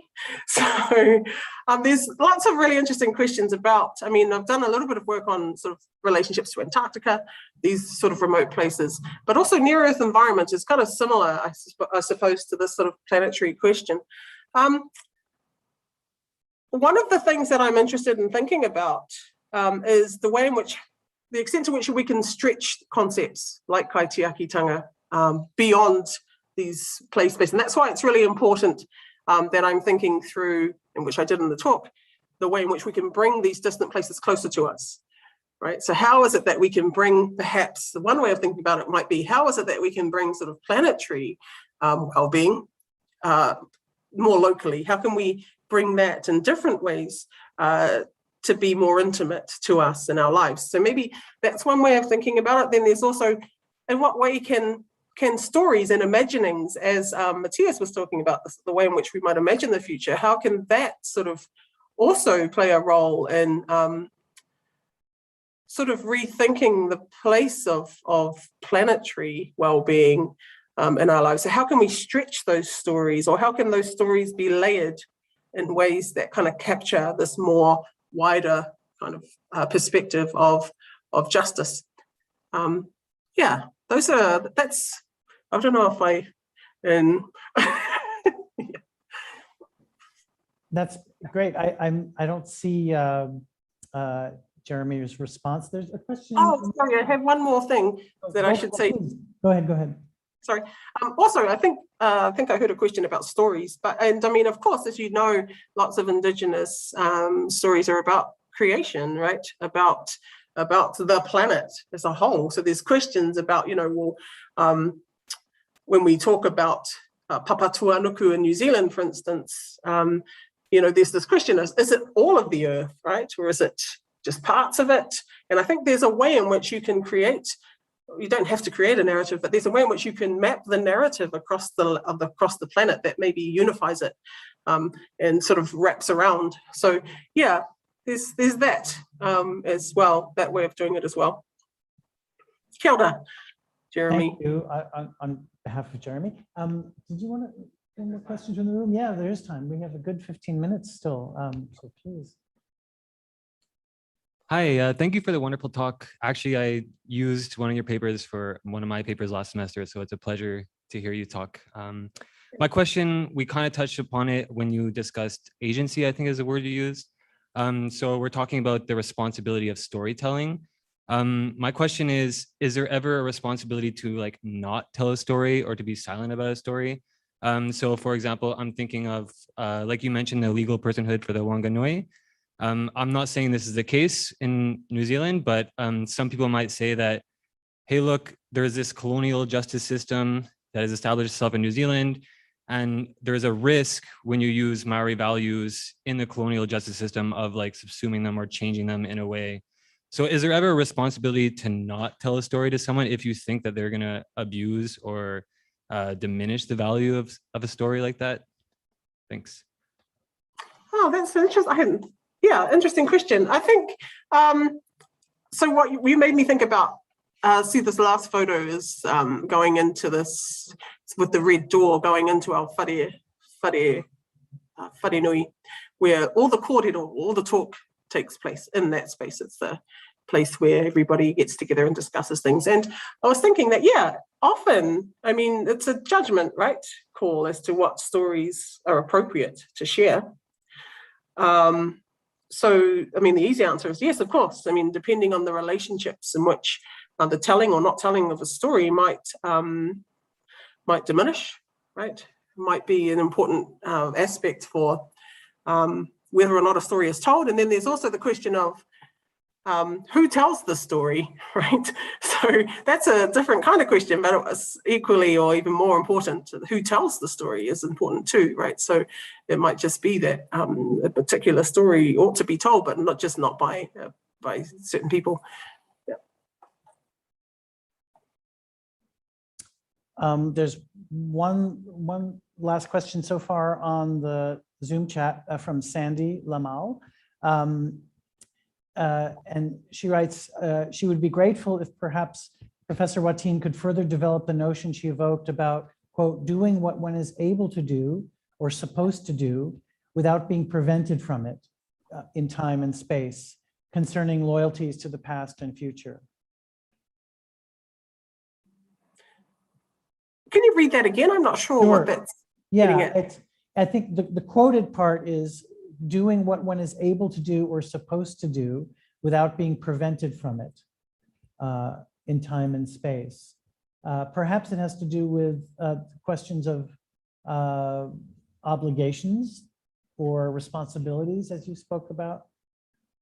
Sandy can weigh in further.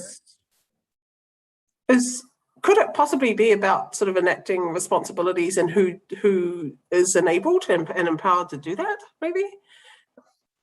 Is it? It could be. That's the extent of what was written. If I does oh, go ahead. Please, no, go ahead. Me? Yeah. I was just going to invite what's her name? Sandy. Yes, it's Sandy. Who sort of maybe add that in the chat. Yeah. With that. Maybe if there are no further, are there further questions from the room? We have some time still. We have a good 10 minutes. I have I'm not sure quite if this is a question, but I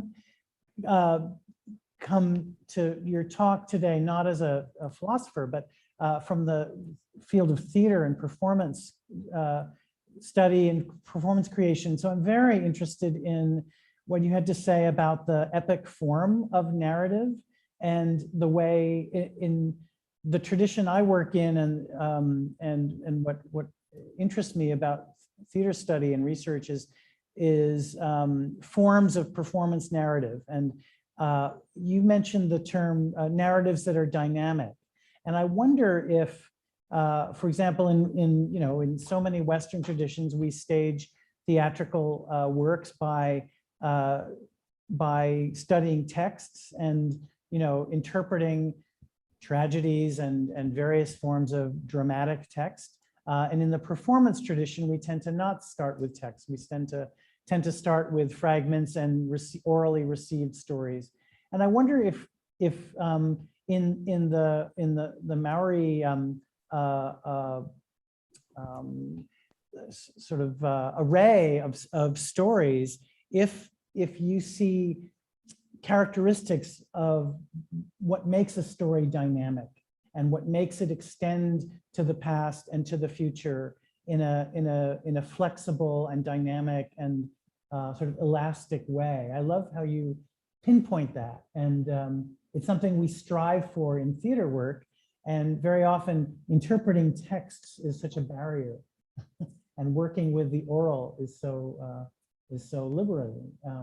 I wonder if there are parallels in the Maori universe. Great question. I think you probably know more about this than I do. But just a couple of things. So when we're talking about stories, as I think you are too, we're talking about sort of all kinds of creative kind of performances and outputs, right? Not just sort of storytelling, but storytelling in various forms and art forms and narratives and all sorts of different sort of outlets. But I think maybe part of the dynamism or part of the agility is in just the layering of the stories, right? So, I mean, you can tell the same story quite a few different ways, right? So the story I've told that I shared from my Ngāti Manu elders is really mapping our history of our creation, of how we came to be Ngāti Manu as we are today, right? But there's lots of different ways in which you can tell that story that might talk about the way in which the naming of the different places connects all different kinds of communities. So you might have a specific way of telling the story that draws on that layer, right? You might tell a story that draws on a layer about sort of the relationships between different tribal communities. So you can see that in the way in which Ranini Kura, the union between the Ranini Kura and the Ngāti Whātua chief, and how that evolved, right, through the journeying, the epic journeying of how Tohe then named different places, and then out of those names come different communities too. So yeah, maybe it's partly in the layering of it and in the performance itself. I don't know.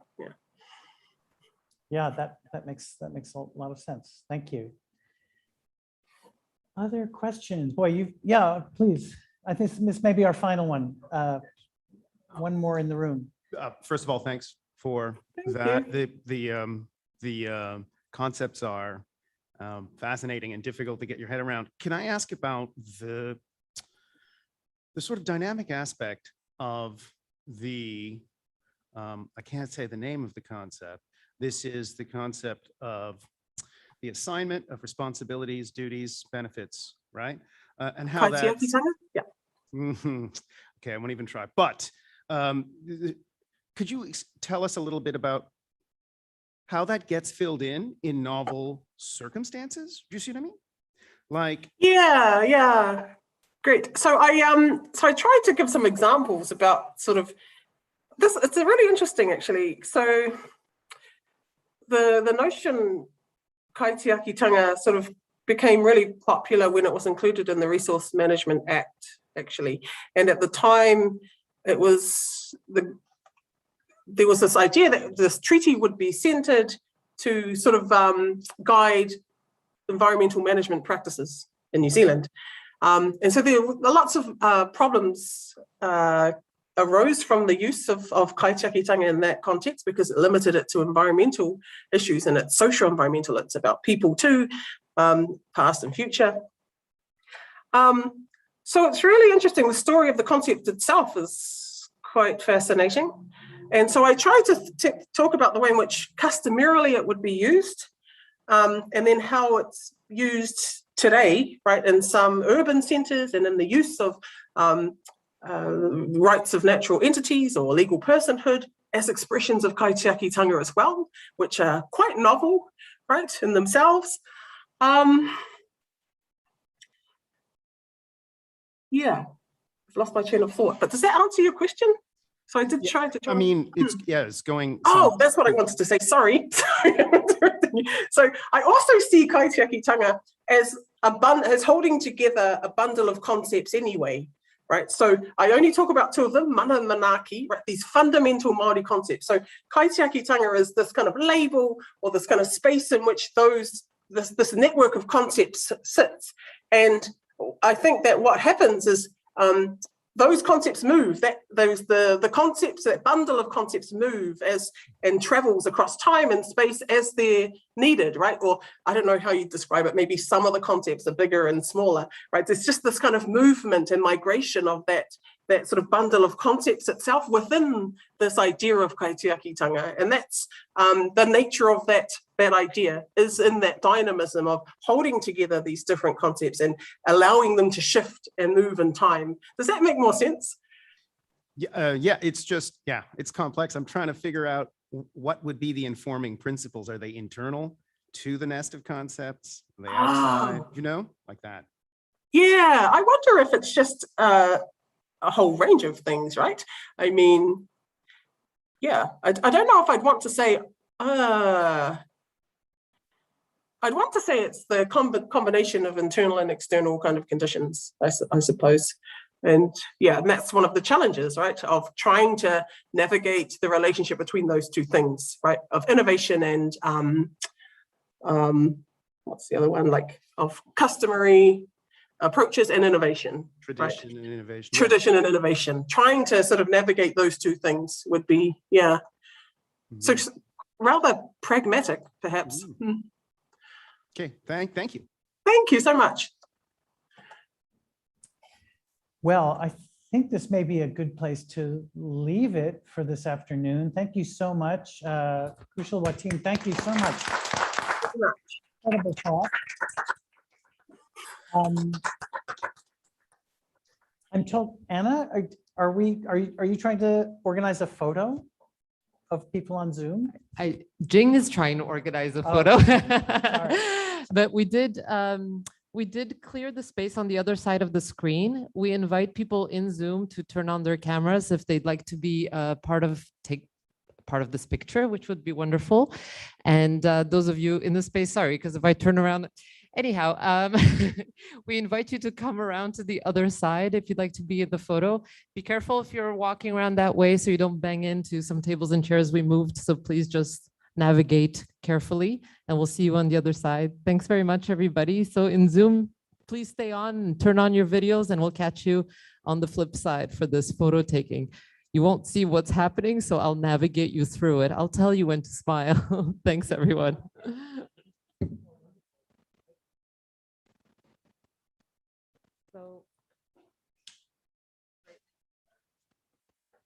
One of our students here at Fourth Space, Keone, is actually a photo student. So luckily she's working today and perhaps she can take some great pics.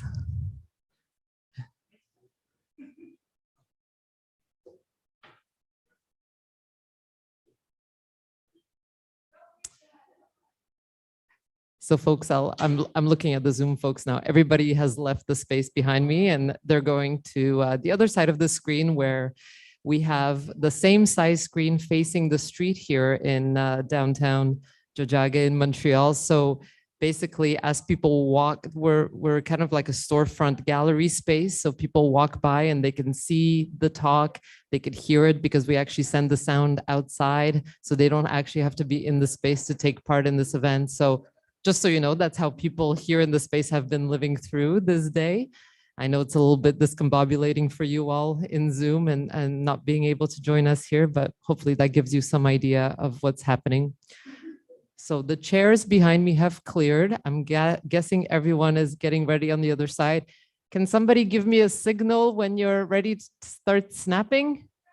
They're ready. All right, folks. So the folks on Zoom, you're getting your picture taken now.